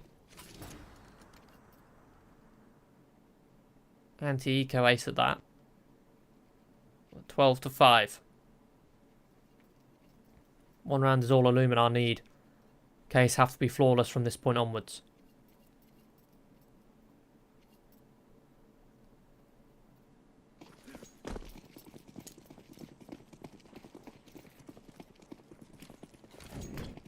So far, Illuminar have stacked 3 towards B. The majority are buy rounds. Now they go heavy in towards mid with 3. PHR locks down middle. They catch Niezin hiding in the smoke. Barbecue with this AWP. Will at least spot Ricciolo over the top of the smoke. Man advantage for Illuminar. A lot of map control. Barbecue. This position can cut the entire map in half. Abano dealt with.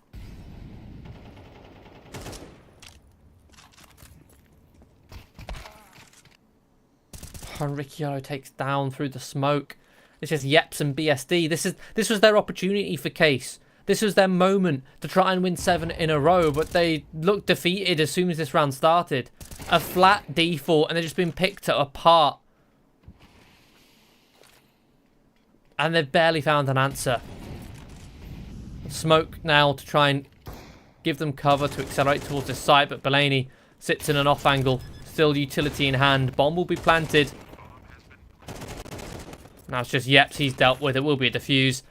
As soon as the bomb is planted, both the players fall. Illuminar 13-5 on both Nuke and Ancient to close out this series 2-1. Illuminar just a little bit too much for Case to handle. I was impressed by what I saw from Case on Dust 2. Some good fundamentals, good mid-rounding. But the most important fundamental of trading seriously lacked on, and it was noticeable, most noticeable here on Nuke and Ancient. At the end of the day, that's what Counter-Strike's all about. But these man advantages, they were losing too many players. Even when they were finding or attacking these bomb sites, they were split up too much. On these retakes as well, they were split up too much. They weren't focusing on, okay, we've got this man advantage. Let's just group up, make sure we trade out when we attack this place. They were giving up so many solo fights, which allowed Illuminar to win rounds, which they shouldn't. And even then, even if Case were able to get those trades together, then even then it would have been a close scoreline. But that does mean that Illuminar will go through to the playoffs, topping Group B. Case will stick around. They'll be going into the decider match later on, and they'll be facing the winner of our next match, which is Verdant versus Preezy. Stick around for that one, so don't go anywhere.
Welcome back to United21 Season 22 here with the round 2 games of Group B. We just saw Illuminar Gaming knock Case down a peg, with Illuminar making their way through into the playoffs, topping the group. Then the next game up on the board, Verdant versus Preezy. This is an exciting game. Both these two teams have a little bit of a shared map pool. Both of them have had sort of relative rises, some deep runs in towards the HLTV rankings. At the end of the day, that's what a lot of these sort of teams, their main goal is to grind through the rankings so they can get a higher rank, better invites to better tournaments, and so on and so forth. At the moment, both these two teams are in a bit of a lull. Both of them are around 150th. It's quite low for these two teams. Both of them sort of aim to be just inside that top 100 at the very least. Verdant as well, coming off the back of 2 Epic LAN wins here in the UK, winning local tournaments, but internationally they've been struggling struggling a little bit more up against teams who are a little bit more solid, a little bit of inconsistent performances from their individuals.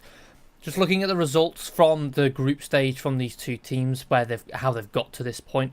Preezy, they faced Illuminar in their opening game, and that was a 2-1 loss. A close game. Illuminar, of course, as I just mentioned, topped the group. There was a 13-6 loss on Vertigo, a 13-10 win on Anubis, and a 13-10 loss on Nuke. So a little bit of a close series. They didn't quite manage to pull it over the line on Vertigo. Vertigo, I believe, is their map pick. It's a map which Preezy love. Also a map which Verdant love. Looking at them against Case, Vertigo was the only map which Verdant were able to win in that best of 3. Verdant lost 2-1 to the Brazilian side. 16-13 on Vertigo, with Ancient and Inferno just closing, or not able to close those ones out. Now, without further ado, let's have a look at the veto to see what maps we do end up on with between these two teams. We've got Mirage and Dust 2 banned. This makes sense. Mirage and Dust 2 are actually the two maps which Verdant like the least. So convenient for them that Preezy banned Dust 2 out. An Anubis pick coming out, which again, interesting considering that's the one map which Preezy beat Illuminar on. Inferno pick coming in from Preezy, again, probably their second preferred map, I think. I've seen Jaboan have plenty of highlights, plenty of big games as the AWPer on Inferno. Same with Divi, to be fair, the AWPer for Verdant. Nuke and Ancient bans. Interesting. I'm actually quite, I keep saying the word interesting, but I'm quite surprised that Verdant banned Nuke. Nuke is probably one of their most favourite maps. It's a map which they like to play a lot, perhaps not quite so confident.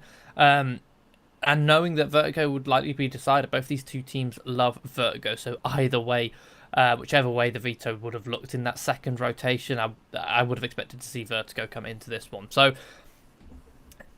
Vertigo, a very even ground between these two teams as a decider, but we've got to get there first. And I can't help but feel there's a bit of a hump for both of these two teams, really. Anubis is a decent map for Preezy, and Inferno is a decent map, or at least Verdant have a high ceiling on Inferno as well. So both these two teams can excel on their opponent's map picks, but I mean, they pick them for a reason, right? Verdant clearly have some sort of inkling or feeling that they can take Anubis over Preezy. Perhaps they watched Preezy play Anubis and thought, oh, yeah, maybe that's quite a weak team. We can see some holes on that map. We can abuse or exploit them and try and pick them off. But just a reminder as to what's at stake here for this best of 3 series. This is an elimination match. The loser will be eliminated in last place. And as I mentioned about the HLTV rankings of both of these two teams, they sit around 150. Let me just double check the exact numbers. Yeah, 169 for Preezy, 142 for Verdant. Both these two teams, their primary goal for tournaments like United21 is to make it to those HLTV stages, grind some points, get higher on the ranking. The higher they get on the ranking, the better prospects they have with their organisation, the better prospects they have with other tournament invites. And that's the utmost importance. But to do that, they have to make it through the playoffs, through the group stage, of United21 right here, right now. And only one of them will be able to even go with a chance. Both these two teams could get eliminated. Not only have they got to beat the team in front of them right now, but there's still Case lying in wait there's only 2 spots in the playoffs per group. 2 teams will be eliminated, with either Preezy or Verdant coming out in last place. It's not a good sign, especially considering both of these two teams in recent history in previous United21s have made appearances in playoffs, some runs deeper than others, but at the very least they've made it out of groups, whereas neither team wants to come in last place. It'd be a big disaster, big disappointment for both of them. And me, knowing Verdant personally, I've worked with them as an analyst over the summer. Knowing them personally, I know that they put a lot of pressure on themselves for every victory. They don't care about the best of 3. They won't care about Case right now. They only care about beating Breezy. They only care about the first best of 3, the first game that they can see, the game that's right in front of them. If they lose that, for them it's akin to losing the major, to losing a job, to being unemployed. That's what it is for them, right? They're full-time gamers. They a lot of these players are on a small salary, but that small salary has to last them as they're playing full-time. They're not supplemented by part-time work. So for them, they have to make sure they can secure that spot in the ranking to keep being able to do what they love for a living. And that's why there's so much pressure on these two teams, especially for Verdant. I wouldn't be surprised if Preezy are in a similar spot. For those who aren't aware, Preezy, the lineup, used to be their academy team. There used to be Preezy Academy until Preezy themselves, the organisation, had a bit of money trouble, so they dropped their main team and brought the academy squad up to their main team. So I wouldn't be surprised if they're in a similar situation financially. We are going to go to a quick break as we're waiting for these two teams to get ready. Hopefully they'll be back in a quick moment, so don't go anywhere. We'll jump to a quick little break whilst we wait.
And we are back live and direct with the action. Both teams now ready for this best of 3 series. We prefaced this with the veto in the Anubis Inferno. Both these maps are relatively close. You know, I think these are picks which both teams could then upset. We could be seeing them trade picks for then Vertigo, a complete middle ground. But kicking off the pistol, it's going to be fast for Preezy here in towards middle. A flash comes through for Verdant, but it's a little bit late. If it had been a second earlier, they would have caught Preezy fully blinded. But instead, Becky and Grilla find 3 kills between them, leaving Divi and Bevy. Bevy is a stand-in. In fact, Verdant working with 2 stand-ins here. Both Dobbo and Bevy. Vacancy and Giraffe missing from the lineup. Perhaps this could be as an incentive as to why this veto has gone the way it has. Why Nuke was banned out by Verdant rather than being picked. Why they've chosen to go for Anubis, working with 2 stand-ins. Bevy creeping his way in. Won't find anything. Divi should be left to just go and save. Think down, he'll be hunted. Yeah, he's not going to be saving his Kevlar at all. Would have been nice for him to keep that Kevlar, especially if it was undamaged. Meant that if Verdant wanted to go for a force buy on round number 2, they could have got Famus out.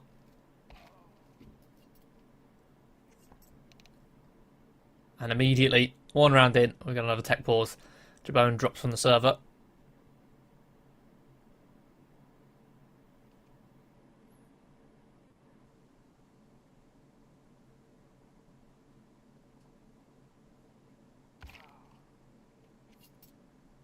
And so does Asilian as well. Hopefully we'll get that resolved as soon as possible. Even the playing fields though, Verdant with 2 stand-ins. If Jabon and Asilian aren't able to join back up, I'm sure Preezy will have to get 2 of their own.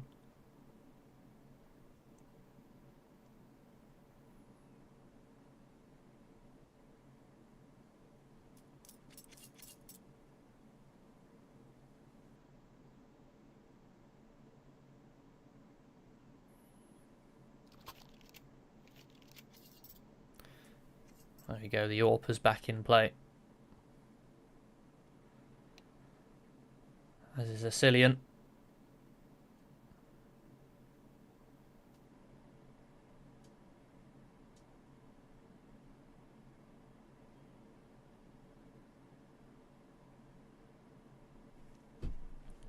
Now, using Dobbo and Bev as stand-ins is quite interesting. As someone from the UK scene, I'm quite familiar with these players. One of the issues that Verdant have with their roster, especially since adding Extinct back to the lineup towards the middle of summer, is that they replaced Ducky. So they had 2 anchor players, they replaced one of them with another aggressive rifler. So they were working with 3 aggro riflers of Vacancy, Artist and Extinct. All 3 players not known as anchors, they're known primarily for their aggressive style of play, liking the rotator spots. That meant that the anchor spot had to be shared between the 3 of them depending on the map. But here, Giraffe is gone, Vacancy, one of your aggressive players, is gone. So you replace them with 2 players who are very much capable of anchoring in Bev and Dobbo. So that means Extinct and Artist can be freed up to play those rotator spots. You have then your 2 stand-ins as your anchors. See how that comes to play here on Anubis. But they are working with just USPs. It's a full eco. Dobbo investing into a cheeky P250. Easy. Splitting up, waiting for any aggression, but there's been a plane towards middle. Look at this. Artist gets behind Asilian, creeping through the doors. And the aggression comes in from the stairs. Grilla caught. Attack from 2 sides. The split will hit on towards this B-bomb site. 3 frags come through, although one of them being a team kill. 2 on 2. And a clear of Temple, but they don't hard clear it, meaning Artist can go for the wide swing and catches a quit. Now Jabone off the bomb, overwhelmed. Verdant with just USPs, a single P250, and even then the P250 didn't get any kills. The USPs and a P2000 secure a round win for Verdant. Breezy caught off guard. Asilian getting aggressive, scouting with the MAC-10, doesn't get clear his angles properly. He is punished, goes down completely for free. 1 player over towards A, then traded 1 for 1. It's then a man advantage. And then a 2 for 1 trade over towards B. Puts it in equal 2 on 2 and an overcleared, or undercleared corner. Breezy now, after losing that second round break, will be going for a force buy. A MAC-10, couple Tech 9s, pistols, utility, Kevlar going for a pop on towards this B-bomb site. Bev, the anchor, drops his utility in time, or a little bit late, but fortunately there's 2 players coming in from Cave to help bolster down this site. Divi going to be mopping up the frags with the AWP. Beautiful shot from a quit, but Divi will whip out the USP to collect a triple kill. That's a lot of damage done from Breezy. 3 kills means 3 investments for Verdant and only 2 saves. So a decent pop there. Again, it is fortunate for Verdant they had a 3B set up. The 2 players coming in from Cave, not blinded. Can mop up and assist Bev.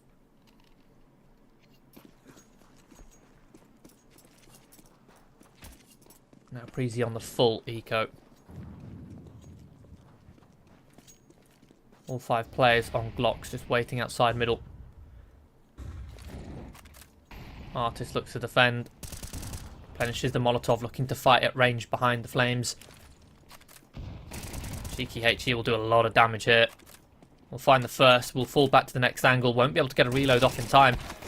And he's good to deal with Becky, but there's no players in rotation. I would have thought that a player would have come in to join him a little bit sooner. Or perhaps he shouldn't have overextended with players not in position to support. But regardless, the outcome is Verdant win with 3 players surviving. It's profitable just about for them. Could have been a bit cleaner though.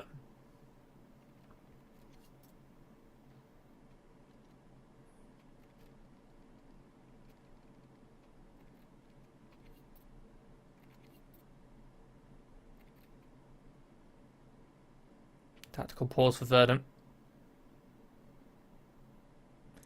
So we enter the first full gun round. Breezy equipping themselves with AKs. Verdant getting the AWP up early on Divi. Although, to be fair, he had that from round number 3. But no AWP up on Jaboan to challenge. Both of these AWPers are kind of the standout players on these lineups. Divi, when he joined Verdant, was head and shoulders above the rest of his teammates, but he's, over the course of settling into this roster, start to cool off. Perhaps not given quite as much freedom as he once was at the start.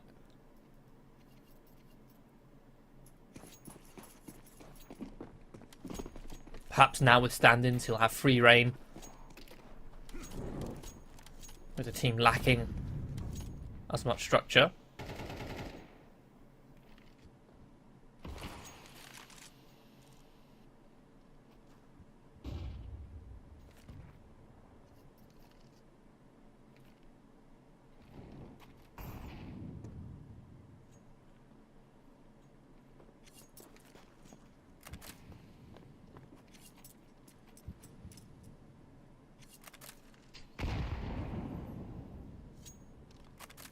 Slow round from Breezy. Very little noise made. Only just now, 1 minute 10, do they start to proceed in towards middle. Counter Molotovs deployed by the CTs. Flash comes through. Artist gets in front and is good for one. A counter flash comes through. In fact, he doubles up with a second. Beautiful support coming out from Dobbo. Divi holding strong with the AWP. Finds Grilla towards A main.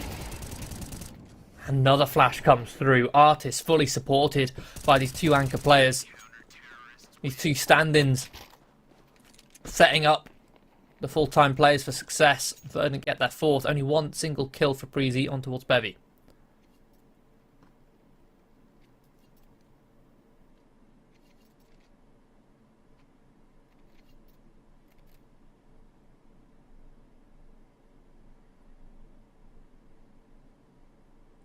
Now, Breezy, as a Danish team, I'd be not too far-fetched to say they're a team that like to be prepared, like to have done their research on their opponents. So, with Verdant having two stand-ins, it does throw a spanner in the works. And Artist getting aggressive in towards the smoke. Lets them walk past him first, and he's good to mow down two, and sticks around. Somehow gets out of there alive, pushes back through the smoke, whipping out a USP. The HE going to clear the smoke and allows him to collect the fourth. This is beautiful from Artist. Already collecting his 11th frag, leaving Grilla in a 1 versus 3 as he mops up Extinct. It'll end up being a 1 versus 5 if he wins it. Has now picked up an AK. Making a lot of noise, but will walk into Divi's AWP. It was just an eco round, it was just pistols, but beautifully played from Artist. Hiding in that smoke. He knows he's on his own. He knows he's solo. By fighting head on head, he's got no support, no trade potential. With Breezy, they're going to be investing a lot of their utility, or what little utility they have, into fighting, what little numbers they have into fighting in towards middle. Artist just ducks in towards the smoke, lets them pass, mows down two. Jumps back through as they try and trade him. And even the support with the HE, beautiful.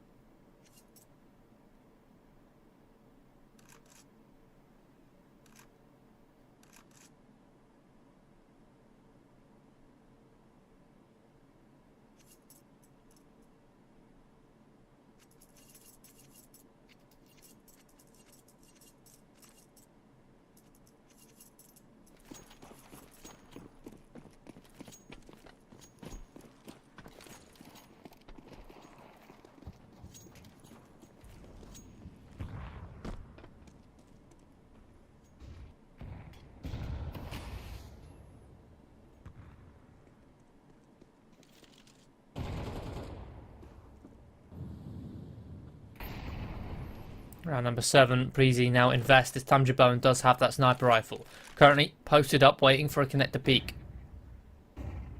Utility deployed from Breezy to take A main control. Divi eyes him waiting in a passive angle, but the flames lick at his heels and push him off the angle.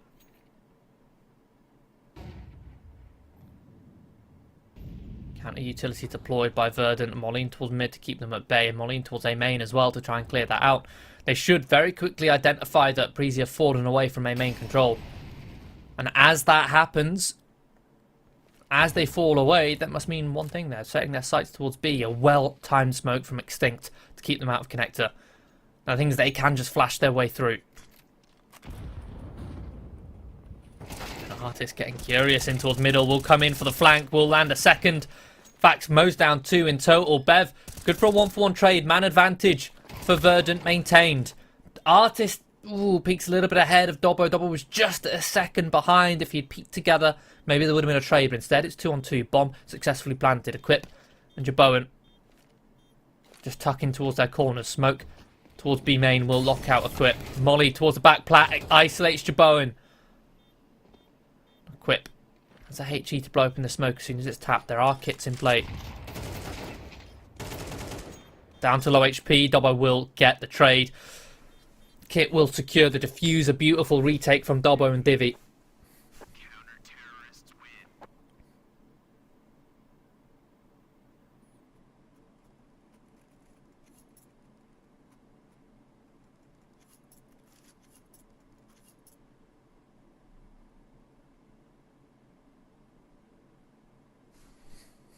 Well pieced together round with Verdant, working off their information well.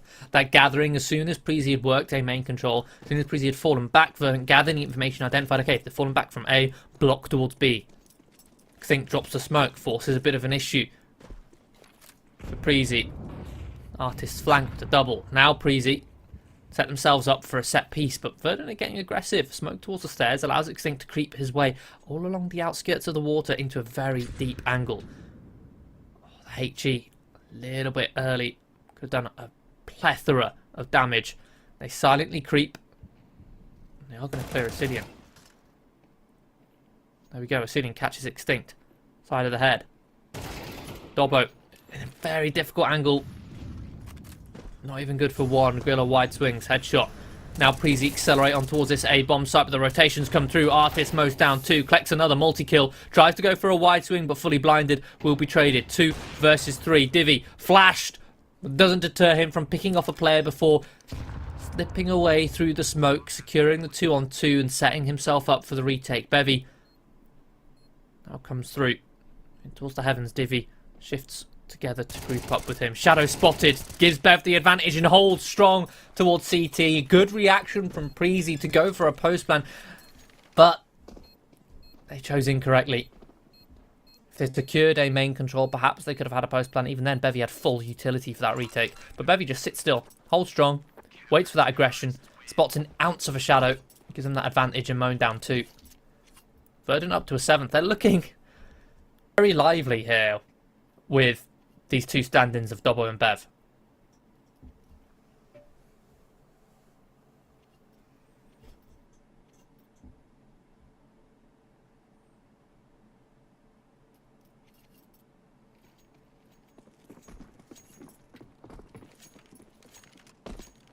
Does obviously help when your IGL artist is up on 15 frags. The bomb plan does give Breezy another full investment. They set their sights on a set piece towards this B-bomb site. Some utility to make it uncomfortable towards Cave. Forces Extinct into the crosshairs of Asilian, where a flash lays in wait. Divi still holding from the backlines. Good for 1. Becky will punish Bev. Bowen on towards Divi. Dobbo forces his way through. Just leaves Artist now in a 1 versus 4. Hiding behind the edge of this smoke. Hasn't found the right time to activate. Mostly been fully blind. Will goes for running kills. Like, if he'd stood still there, perhaps he would have mowed down 2. But instead, it's now into the 1 versus 3. Knows at least where 2 of the players are. Drops P250, try and bait out a reaction, but Grilla has come through, lurking in towards Temple. Will shut down Artist. Please get their second on the board. Now, Verdant, not the greatest position economically with how close some of the rounds have been. I mean, I say close, they've been well fought by Verdant, but only 2 players surviving is not profitable. 2 players surviving doesn't feel close, especially with the fashion that they've won them in those 2v2s. But it doesn't allow their economy to grow, so they're going to be emptying their bank accounts to afford another buy. Some aggression, utility deployed towards the stairs allows Divi to go for some AWP picks and will find the Cillian. Artist fully blinded again, overextending in towards mid. Solo on his own, isolated, goes down for free. This time unable to get away with a multi-kill. Puts Dobbo in a difficult spot with mid no longer under his control.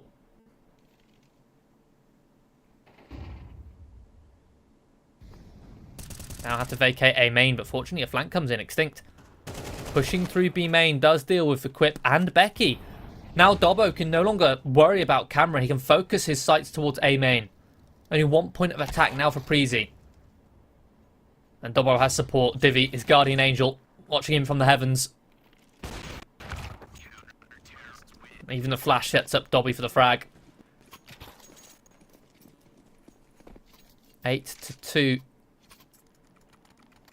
The mid-rounding from Verdant is great. Preezy are looking a little bit slow on these mid-round calls. Verdant are very quick to react right now, and it's refreshing to see. As soon as that pressure is applied towards mid, as soon as Artist goes down, Dobbo vacates A main.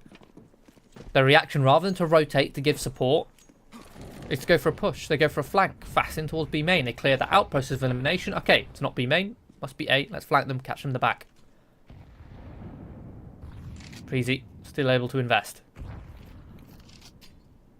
Now they look to abuse in towards middle, try and deal with Artist. They know he's a very aggressive player, so it's a surefire way of finding him for free, but he's not over towards middle. He's just hiding at the back of the B bomb site. But in doing so, if he's not here, then he's not in middle. So they've got themselves a fast split in towards this A bomb site. Divi lands a leg shot, but overwhelmed. Villa deals with Bez rotation. Dobbo just pushes in towards A main, hunkering down towards the extremities. Tries to catch Grilla, pushing through the smoke, and will. Secures a 3-on-3. Eventually will be hunted down. An Artist and Extinct coming on the rotation.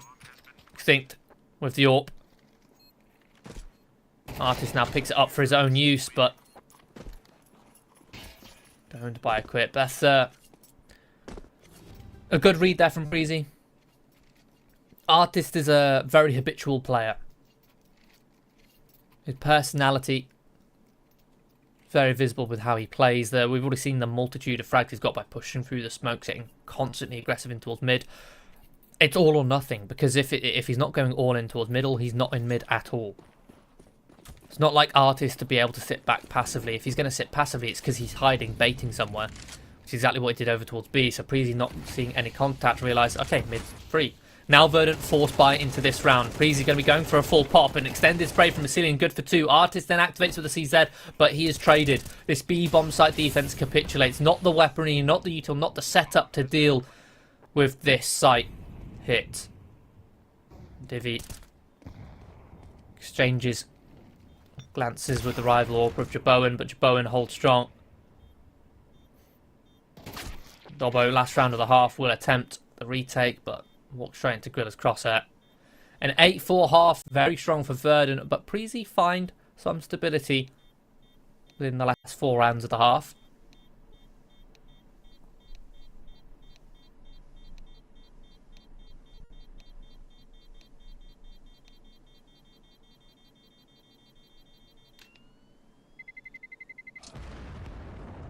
It's a very strong CT side.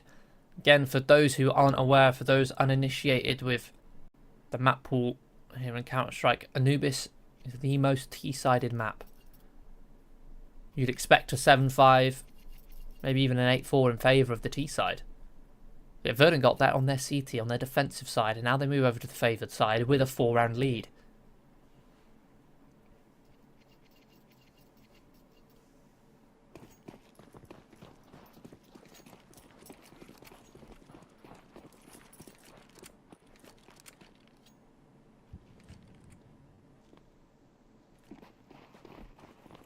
Going for a bit of a later pop in towards middle.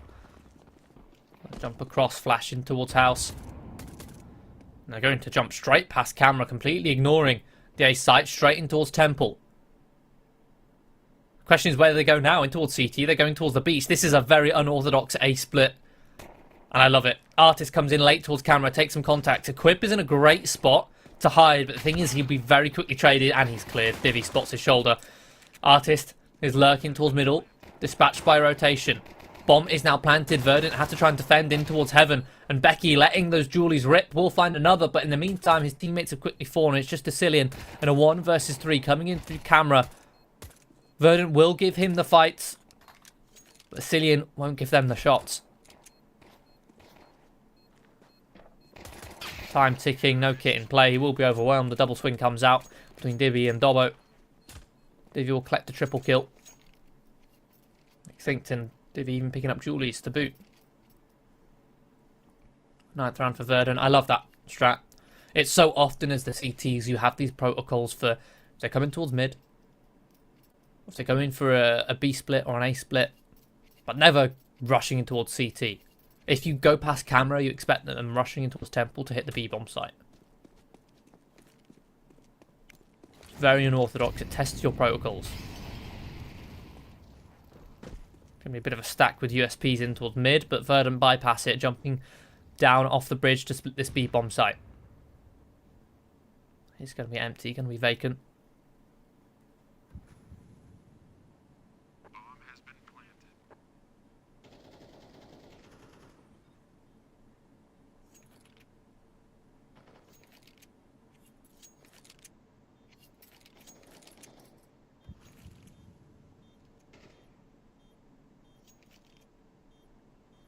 The Mac 10s for Verdant will be hunting.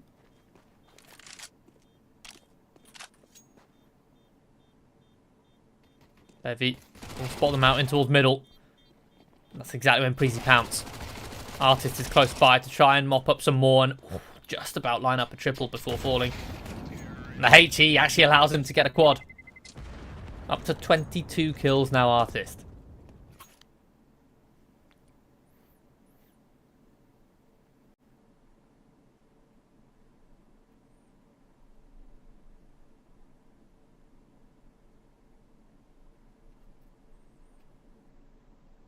Double digits now for Verdant.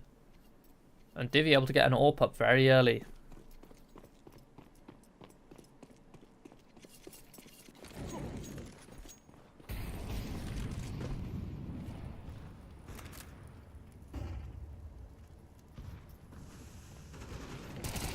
Acceleration in towards connector. Good trade between Dobbo and Bev. Cillian does fall. Dobbo, in fact, doubles up, finds a second kill, catches Equip coming in on towards the flank. As soon as he takes connector, he can rely on his teammates putting pressure towards B main. He just has to hold his ground, and that's exactly what he does. A man advantage as the bomb is planted. Becky's going to creep through the edge of the smoking towards jail, and he goes unspotted. Catches off Artist. Divvy. He'll pin Jabot into a wall. With the smokes layering down the site. Means that Preezy can't actually find the Verdant players.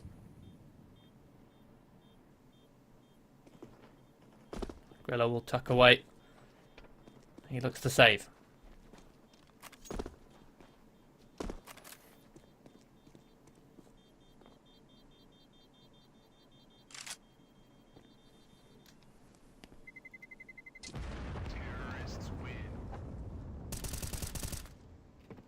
Grillo will find a consolation frag. Makes it a costly round for Verdant. Gives himself an extra $300 kill reward as well, but at the end of the day, Verdant have farmed enough cash with those Mac 10s.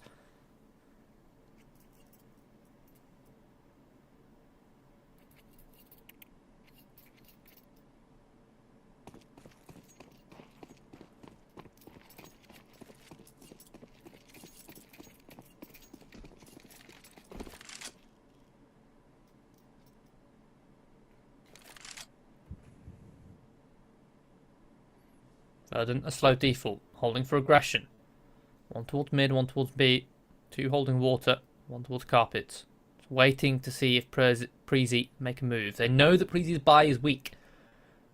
At the most it's a saved, or at least it's a saved M4 with pistols. Boost over the top of the smoke doesn't prevail, Dobbo anticipates.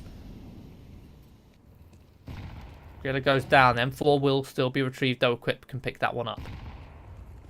After finding that M4, the lack of noise made across the map indicates to Verdant that perhaps the rest of them are on pistols. Bevy will confirm after hearing that 5-7 ring out. Verdant look to collapse in on this B-bomb site and they will trade out Extinct with a double. Smoke. Lock Becky out Temple. Flank coming in from Artist as well. Had some more stats. Teammates do all the heavy lifting. Will be map point now for Verdant.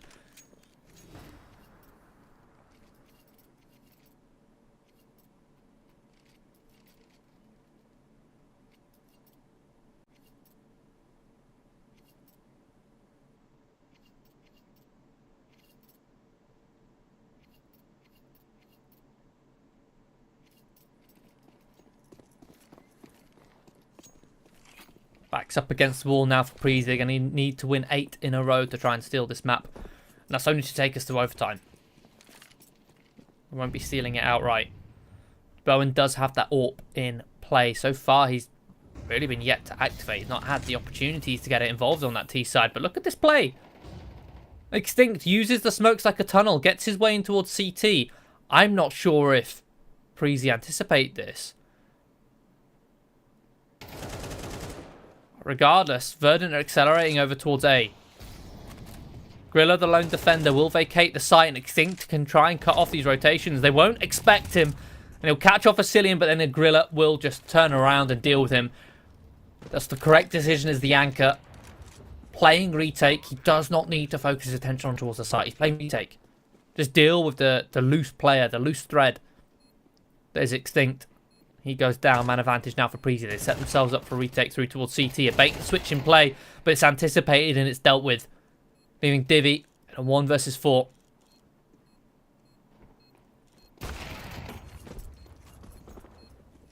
Too many players on a screen. Jabona will win the duel. Preezy successfully throughout the round. I would have perhaps preferred to see Verdant activate a little bit later. Let Extinct find real use for this spot, because Extinct's spot was huge. He'd used the lurk smoke plus the left side sight smoke as a tunnel to get his way in towards CT spawn over towards B. And his position was unknown. He could have single-handedly destroyed Preezy's setups on any site, but Verdant activate before he can. So all he can do is cut off the rotations, which at that point he can't really play trigger discipline. He's only good for 1. They'll still be able to buy here. Jabone spots the knee. Spots the knee, but can't quite land the shot. It's just a pixel. That's when Equip activates. Goes for the swing. It's quickly traded. Man advantage for Preezy. Missed shot from Jabone. Overextends. Unnecessary. Yes, it would have been high reward, but the risk is that he's given away this man advantage. Into a 3-on-2 as Becky tries to recover from Jabone's mistakes in mid.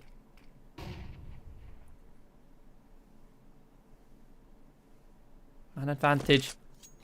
Verdant and Dobbo found so much room, so much space over towards A. Extinct tries to make a bit of noise, but eventually will be dispatched. As a bomb makes its way over towards A on Artist, Dobbo can get himself in a great spot to cut off any rotations. Can listen for these steps. We'll be able to catch off a Cillian with ease. They should piece together Grilla's location. Artist is going to hunker down in towards A main, which is the next point of contact. We'll hear the steps and we'll land the shot. Will be a strong victory, 13-5 on Anubis for Verdant. They demolished their map pick. Even working with those 2 stand-ins, they looked like a seamless machine when it came to their CT side. There was very little holes for Preezy to abuse, and Preezy looked a little bit slower on their reactions, and Verdant were able to capitalise on that. It doesn't help as well that Jabone, perhaps not as clean as you'd hope as the AWPer, the star player for that Preezy side. But hopefully he'll be able to show up on the next map of Inferno, the pick of Preezy, which will be coming up after this quick break. So don't go anywhere.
Welcome back to United21 Season 22.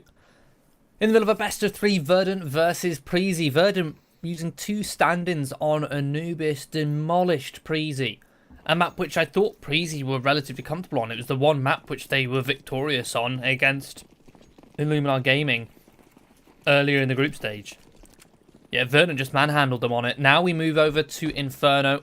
Preezy going to be picking up the pace here on their map pick, looking to exact their revenge up on towards this B's bomb site, but Dobbo lets the Julies rip. It is good for 2 off the flash from Extinct. Now they should realise there's a third player here. They've taken down Extinct, they've taken down Bevy, or taken down Dobbo and Bevy. Extinct somehow managed to find 2 kills, leaving it into the 1 versus 1, Artist and Jaboan. And Jaboan tries jumping around, but goes the long way. So Artist just mows him down in the back. Okay. Jaboan, already a player who I highlighted on Anubis, was somewhat missing for Preezy. That's more so missing compared to the form we'd expect from him. We'd expect Jaboan to be the heavy hitter on Preezy. But he wasn't finding the impact we'd hoped. And yeah, Preezy, I was about to say, which are in my mumbled words, Dobbo got a kill with a flash assist from Extinct. They then killed Dobbo, they then killed Bevy. They should have seen in the kill feed that Extinct was the one who threw the flash and he was still alive, but they didn't clear out the site and Extinct was able to get 2. And now Preezy down to the eco with just Glocks, and Artist is going to walk straight through the smoke into the bottom and middle. Now this is clever from Preezy. They've got Jaboan playing Jingle Bells in T-Spawn. That will make Verdant think that Preezy... Okay, never mind, they've just been mopped up. I was about to say, the idea from Preezy is often you see players or teams when they're on a full Glock eco is one of the common strats that you use is that you literally just sit back, let the CTs burn all their utility, let them hunt you down. You just sit and waste the time. You just sit all the way back, hope that Verdant make mistakes by over-aggressing. The idea there from Preezy was that Jaboan shoots the Glocks in T-Spawn, rings the bells. They think that Preezy just sat around hanging about doing nothing, when in reality they're sat with a stack ready to mow them down. But Verdant anticipate it. They see that smoke fade. They set up a firing squad, mow them all down.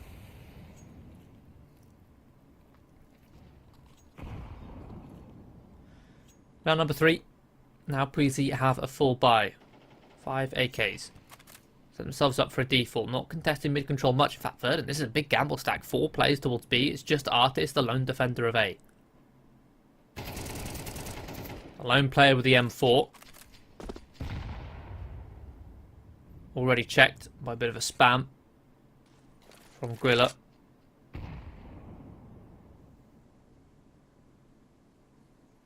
In the meantime, Verdant are now taking banana control. Got that information so a rotation can come through. Preezy are setting themselves up towards this A site.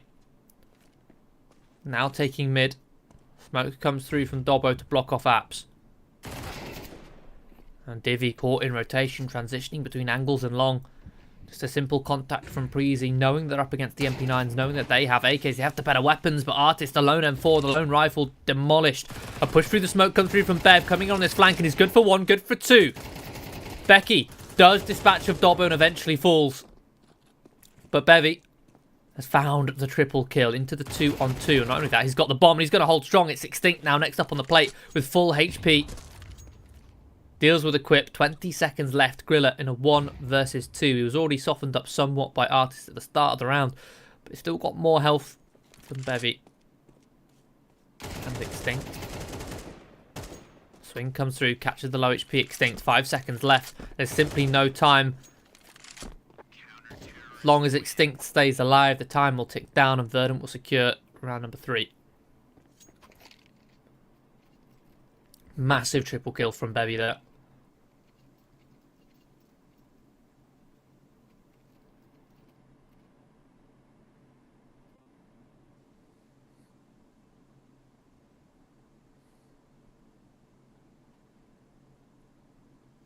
MP9s of all things catching a quick rotation.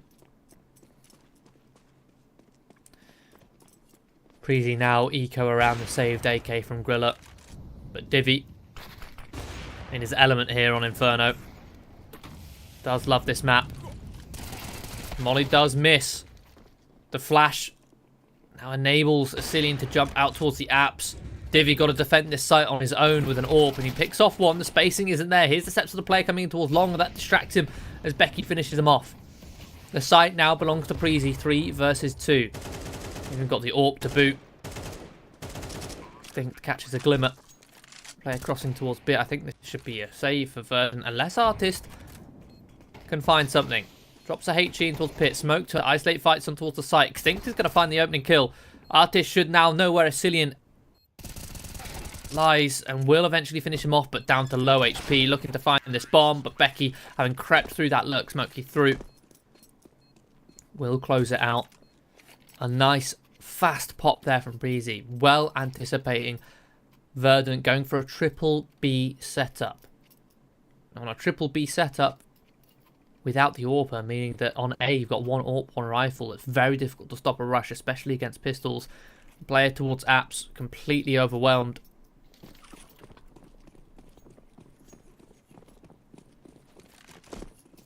Leaving Divvy too many angles to deal with, considering he had an AWP stuck in the site.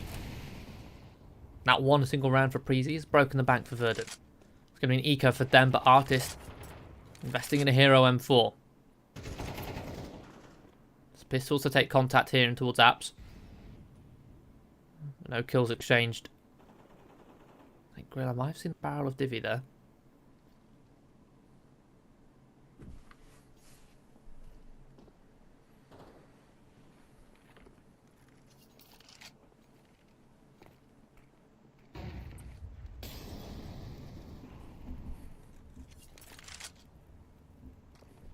Easy, taking things slow, taking things methodically. They know they're not up against a great amount of utility. Just going to clear out apps slowly. And now work their way toward mid. Make sure they're not up against a stack. Bomb still lies above Mexi. It's going to be a proactive info play here. Artist domed by Becky. The M4 not able to find anything. Becky's going to collect a triple. Extinct does mow down 2, but now his location revealed. Preezy will accelerate up towards that A site, and Extinct running out bullets on the M4, swaps the MP9, but won't be able to find or convert any kills with that weapon.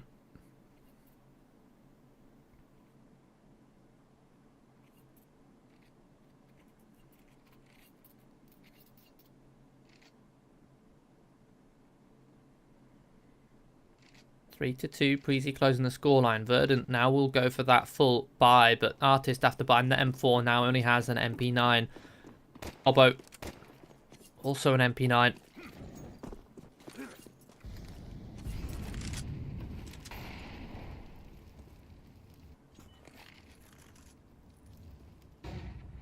Bevy going to be getting aggressive in towards apps. On a strong angle. Watch for bedroom. Divvy with the AWP pushed off the angle. Misses the first shot, but Bevy pivots around, good for one, but eventually he'll be hunted down by Becky. A 1-for-1 trading towards apps as Divvy just about escapes. And Dobbo, this is a very curious play, hiding in the top mid smoke. Waiting to... Actually, I like that. He was waiting to see if they accelerated out of boiler. Then he could catch them in the back by coming back out of the smoke the same way he came in. Initially, I thought it was going to fade it or push towards mid, but no. Realises they don't accelerate out of boiler, he falls away. Now Preezy in the 4-on-4. They set their sights towards B. All 4 players this time. Staying grouped.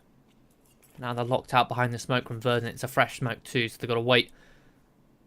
Decent chunk of time. Verdant attempted to go for a gamble stack towards A, but the thing is they've got mid. They've got info that mid is clear. Especially with Dobbo's aggression here. As soon as he spots this, they should have this quick rotation back towards this B-bomb site. Artist has no utility to delay.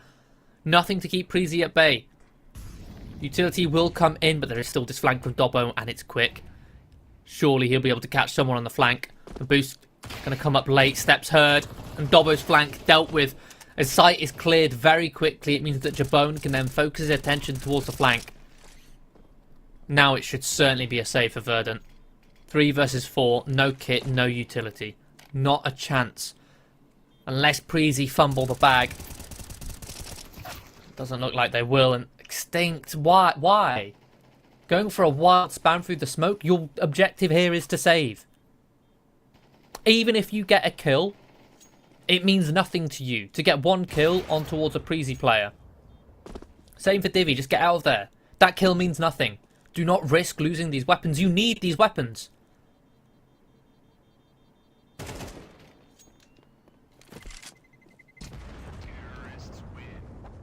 Artist will catch Jabone. Pleasey, they've got plenty of cash. Even with only 2 players surviving, it's still no longer profitable, but at what cost? If Verdant had saved that 1 extra rifle on Extinct, they could have gone for a full buy. They would have had a healthy buy. 3 rifles, so much better than 2.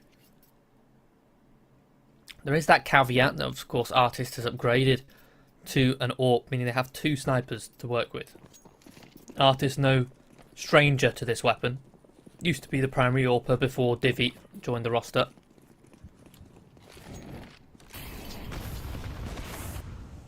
But HEs will shut him down, anticipating an opening pick, especially after perhaps knowing that Jabone had picked up the AWP. They certainly, or rather, Artist picked it up off Jabone. They certainly knew that Divi still had one, but Equip lost in the source.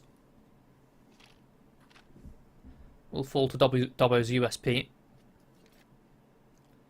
Deep information for Verdant. Extinct picking up that secondary. Artist is in a very good spot. Has a lot of information. They can now stack an extra player over. Smoke deployed. Breezy will force their way through and Asilian will find the openings.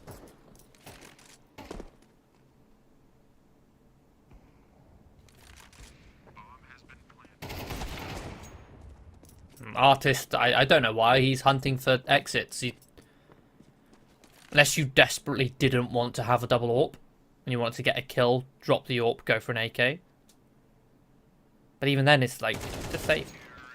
And now Bev won't even be able to keep that sniper.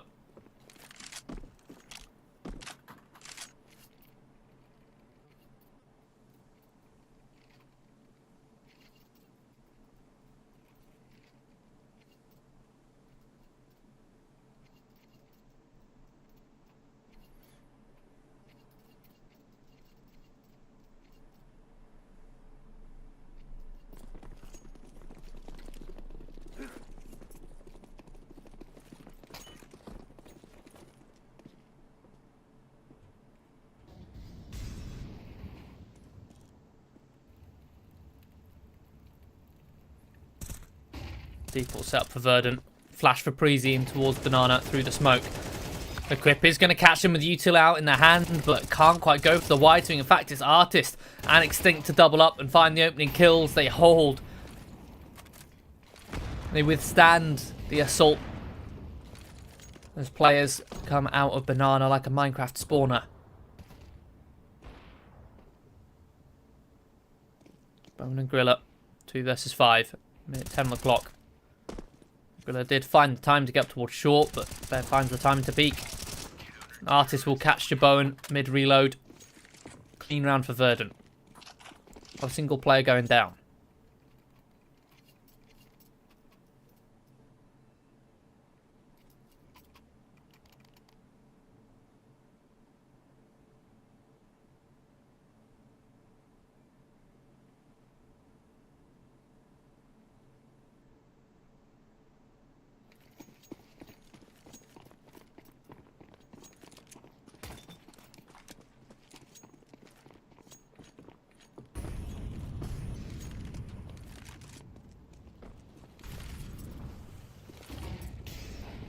Preezy set themselves up for a fast round here.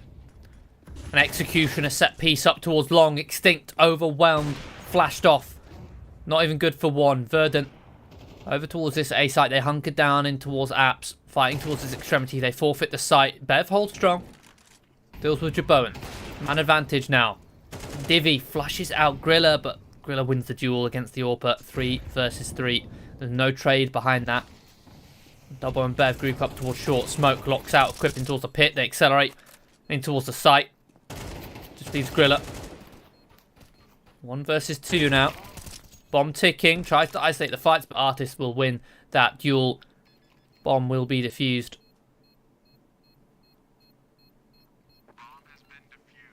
Verdant now take the lead 5-4.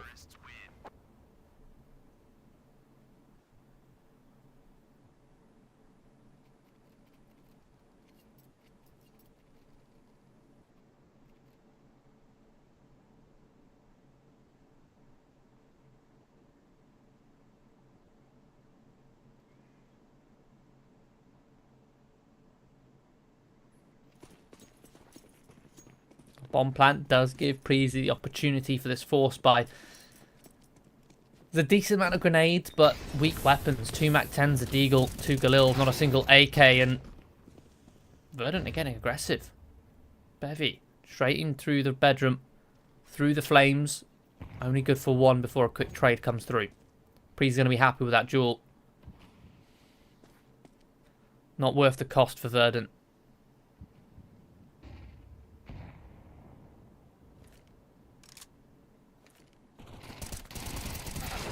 Dobbo tried to hold an off angle up towards the grave, but overwhelmed with 2 players. Does find 1. Divvy had spotted the player towards the bench, but a quick drops of smoke, provides himself with cover, and he'll deal with both players pushing through Banana.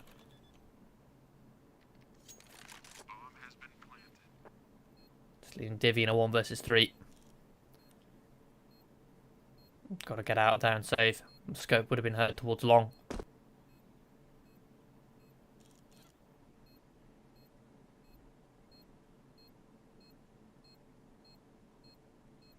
We are searching towards apps. I'm not sure why. Perhaps to find the upgrades of a weapon. Yeah, there we go. Equip gets the M4. Jump towards long. Did they not hear the scope of Divvy? Surely they should have. Regardless, Divvy gets 1 before escaping.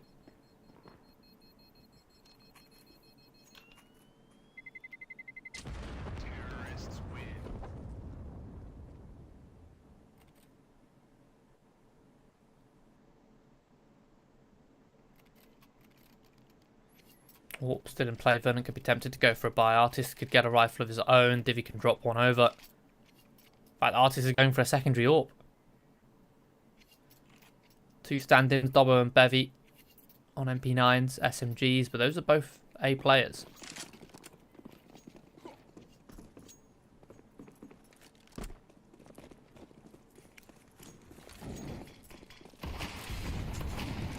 Again, it's aggressive in towards Banana. Artist scoped up on the corner. Flash comes through, it hits him square in the chest. Forces him to fall back to the next angle. He's going to re-aggress. This is a high-risk play, especially if he's being held. And there you go. A free kill for Preezy. Extinct not in a position to trade. Not in a position to support. Utility comes through. Preezy capitalise on that opening pick. They look to react over towards B. The molly does slow them down, but they'll take their time. They have no need to rush. HE will blow open the smoke, and Preezy will find themselves in a man disadvantage. Verdant, a man up. They can use the timing of this bomb being planted to go for a play. It flashed through. Not going to commit. 1 molly, 1 smoke left for the CTs. They're setting themselves up 2 through coffins. Made that 3 through coffins, 1 through CT. Molly clears out new box. Extinct lines up a smoke for top Banana. Reactive push through CT comes. Divvy holds, and the site is cleared. Strong retake there from Verdant. Not sure where the first kill came in. Was it Extinct? Must have been. He's got a triple kill.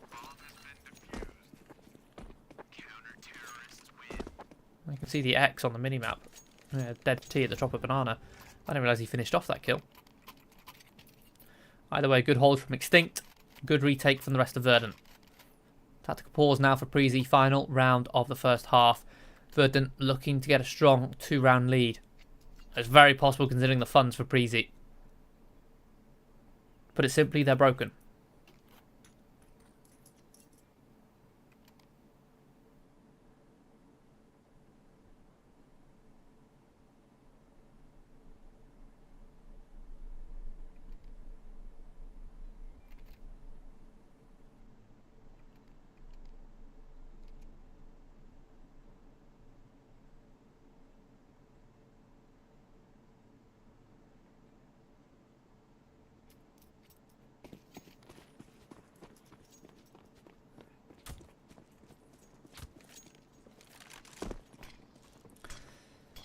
Preezy will manage to hobble together an AK, a Galil, a couple pistols, or rather a couple MAC-10s, and 1 single pistol, the Tech 9. They're going to set themselves up for another apps pop, but they're blocking themselves in the smoke. It's going to cause them to cancel. We could have found the timing to accelerate there. That's how they got their first round on the board, I believe. But yeah, they've had to call a full cancel.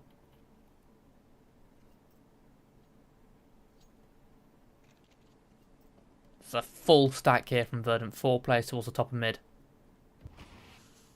Gambling, leaving this B-bomb site open. Bivy finds one with the AWP. Now the rifle strike. Extinct pushes through the smoke, and Preezy will get swept aside in middle. Good 7-5 half of Verdant, a 2-round lead.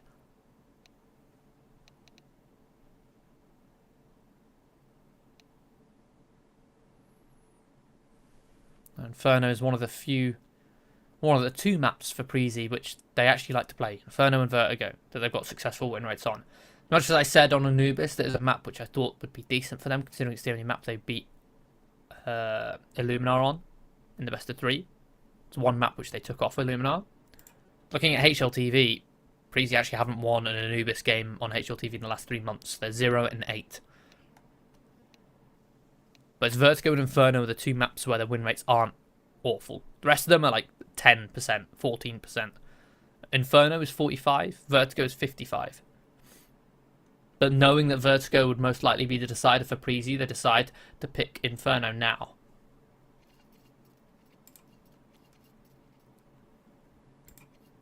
I mean, looking at Verdant, their Inferno win rate's not too good either.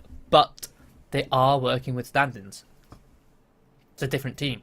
As much as you want to say stand-ins is a disadvantage, it is in some ways, but it's also an advantage in other ways. It also depends on the caliber of player you have standing in. Especially at a tier 2 level.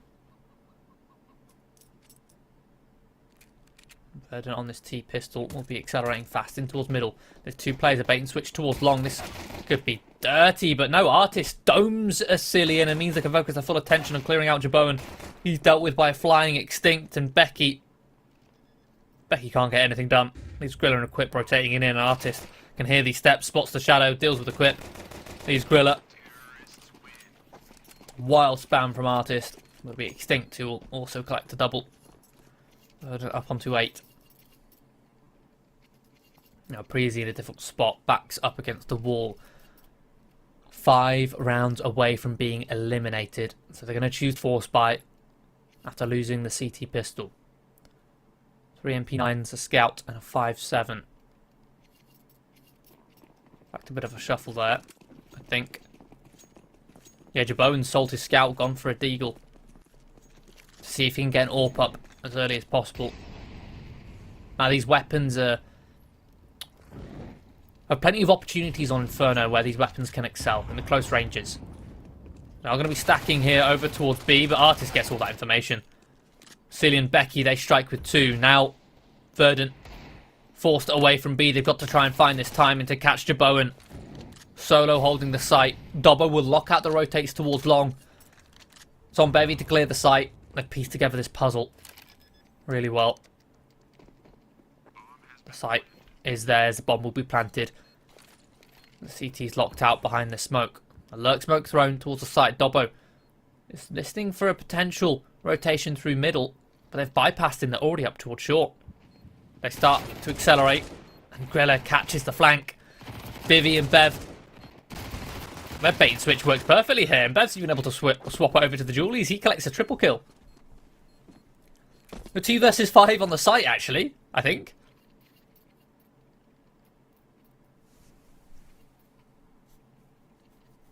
Preezy unable to trade. The smoke, if anything, the smoke, the lurk smoke thrown by Preezy that landed between Default and Grave, if anything, I think it provided cover for Bevy to establish a crossfire with Divvy. 9-5, Verdant withstand the storm. Will be a full eco for Preezy. Some upgraded pistols, but Jaboan making sure he can afford that warp next round.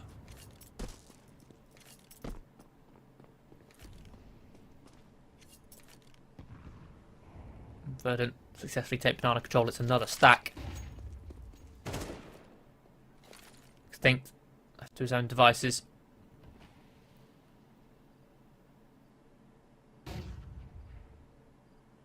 It's a full 4-man tower.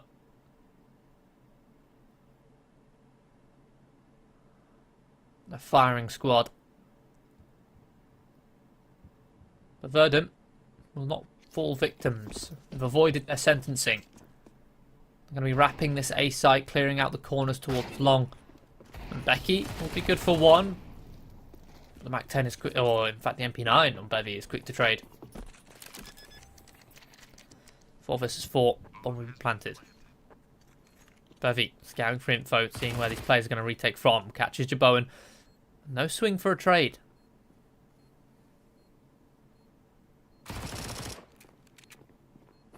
Runs out bullets on the MP9, swaps to Julies. Starts winding them up to let them rip. Won't be able to finish off Griller, but in the meantime, Divi has found the rest of the teammates. And Extinct will collect another eco frag, double digits for Verdant, up to 10. Now just 3 away from sending Preezy home.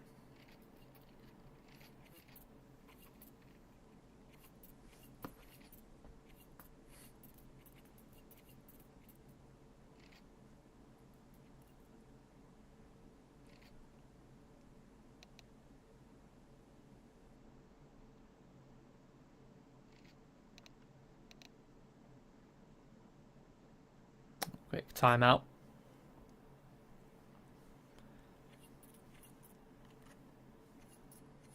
As we're back in. Verdant now with plenty of cash in the bank, especially on Dobbo and Divi.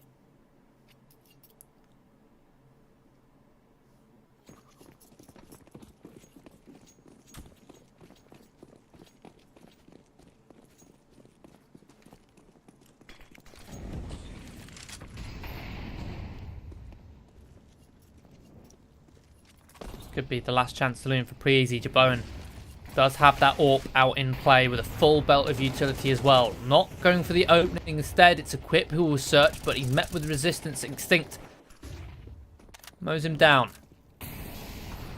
Man advantage for Verdant. They start to accelerate. Artist pushes straight through the smoke and fully running. Mows down 2.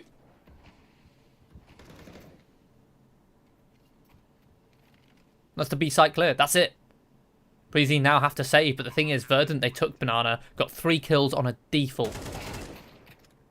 Meaning that Bev is still over here towards Apps. He had no reason to rotate away, so he can lock them in. Deals with Becky and Jebowen also. Weapons removed for Preezy, they won't even get to save.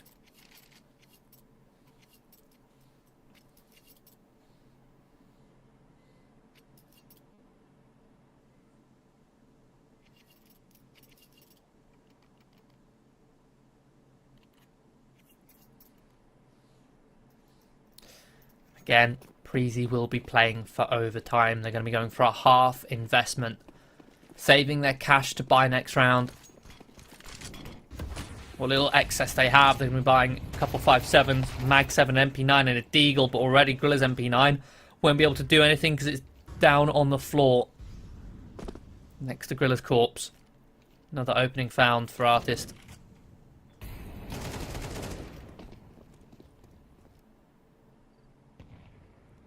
Verdant now pounce towards short. Shotgun unable to do anything. Becky and Jebowen. Left, it'll be Becky on the site with a 5.7. Scouted out by Dobbo. Gets that information now. A more methodical approach to a trade can come through. There you go. Verdant up onto map, match and series point. Ready to knock Preezy out of this United21 season.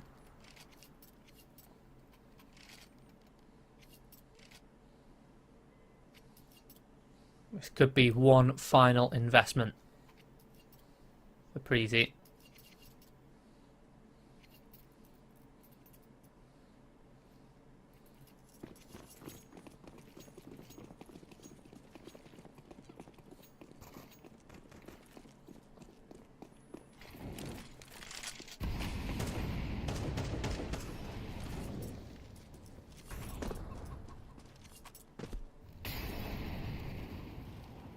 Utility traded across the map. Push and pull of mollies, but Artist forces his way through. Domes Equip. As soon as he gets the information on Griller, Divi flashes for Extinct to swing on through. The trade at a 2-for-1 in Verdant's favour. Now Asilian rotating in, the closest player to the bomb site. Trying to delay. Flash through the smoke. Will try and deal. In fact, the flash is great. But Jabone, a missed shot, tries to capitalise on the information. Eventually punishes Divi. But a 3 versus 3 and Extinct still alive, still kicking. Eventually Jabone will deal with him. That's actually the bomb. Bevy has to try and flash off Jabone, but no, he activates with the AWP. A third kill for him. Finally, in this best of 3 series, we've seen Jabone have some impact. Finally, we've seen him win a round on his back. Just Dobbo. 1 versus 3, and Becky. Forward position won't be expected. Please get their 6th. But that's what it takes. It takes a Jabone round. And even then, he misses the first shot. The fact that he goes unpunished allows him the opportunity to land the next 3.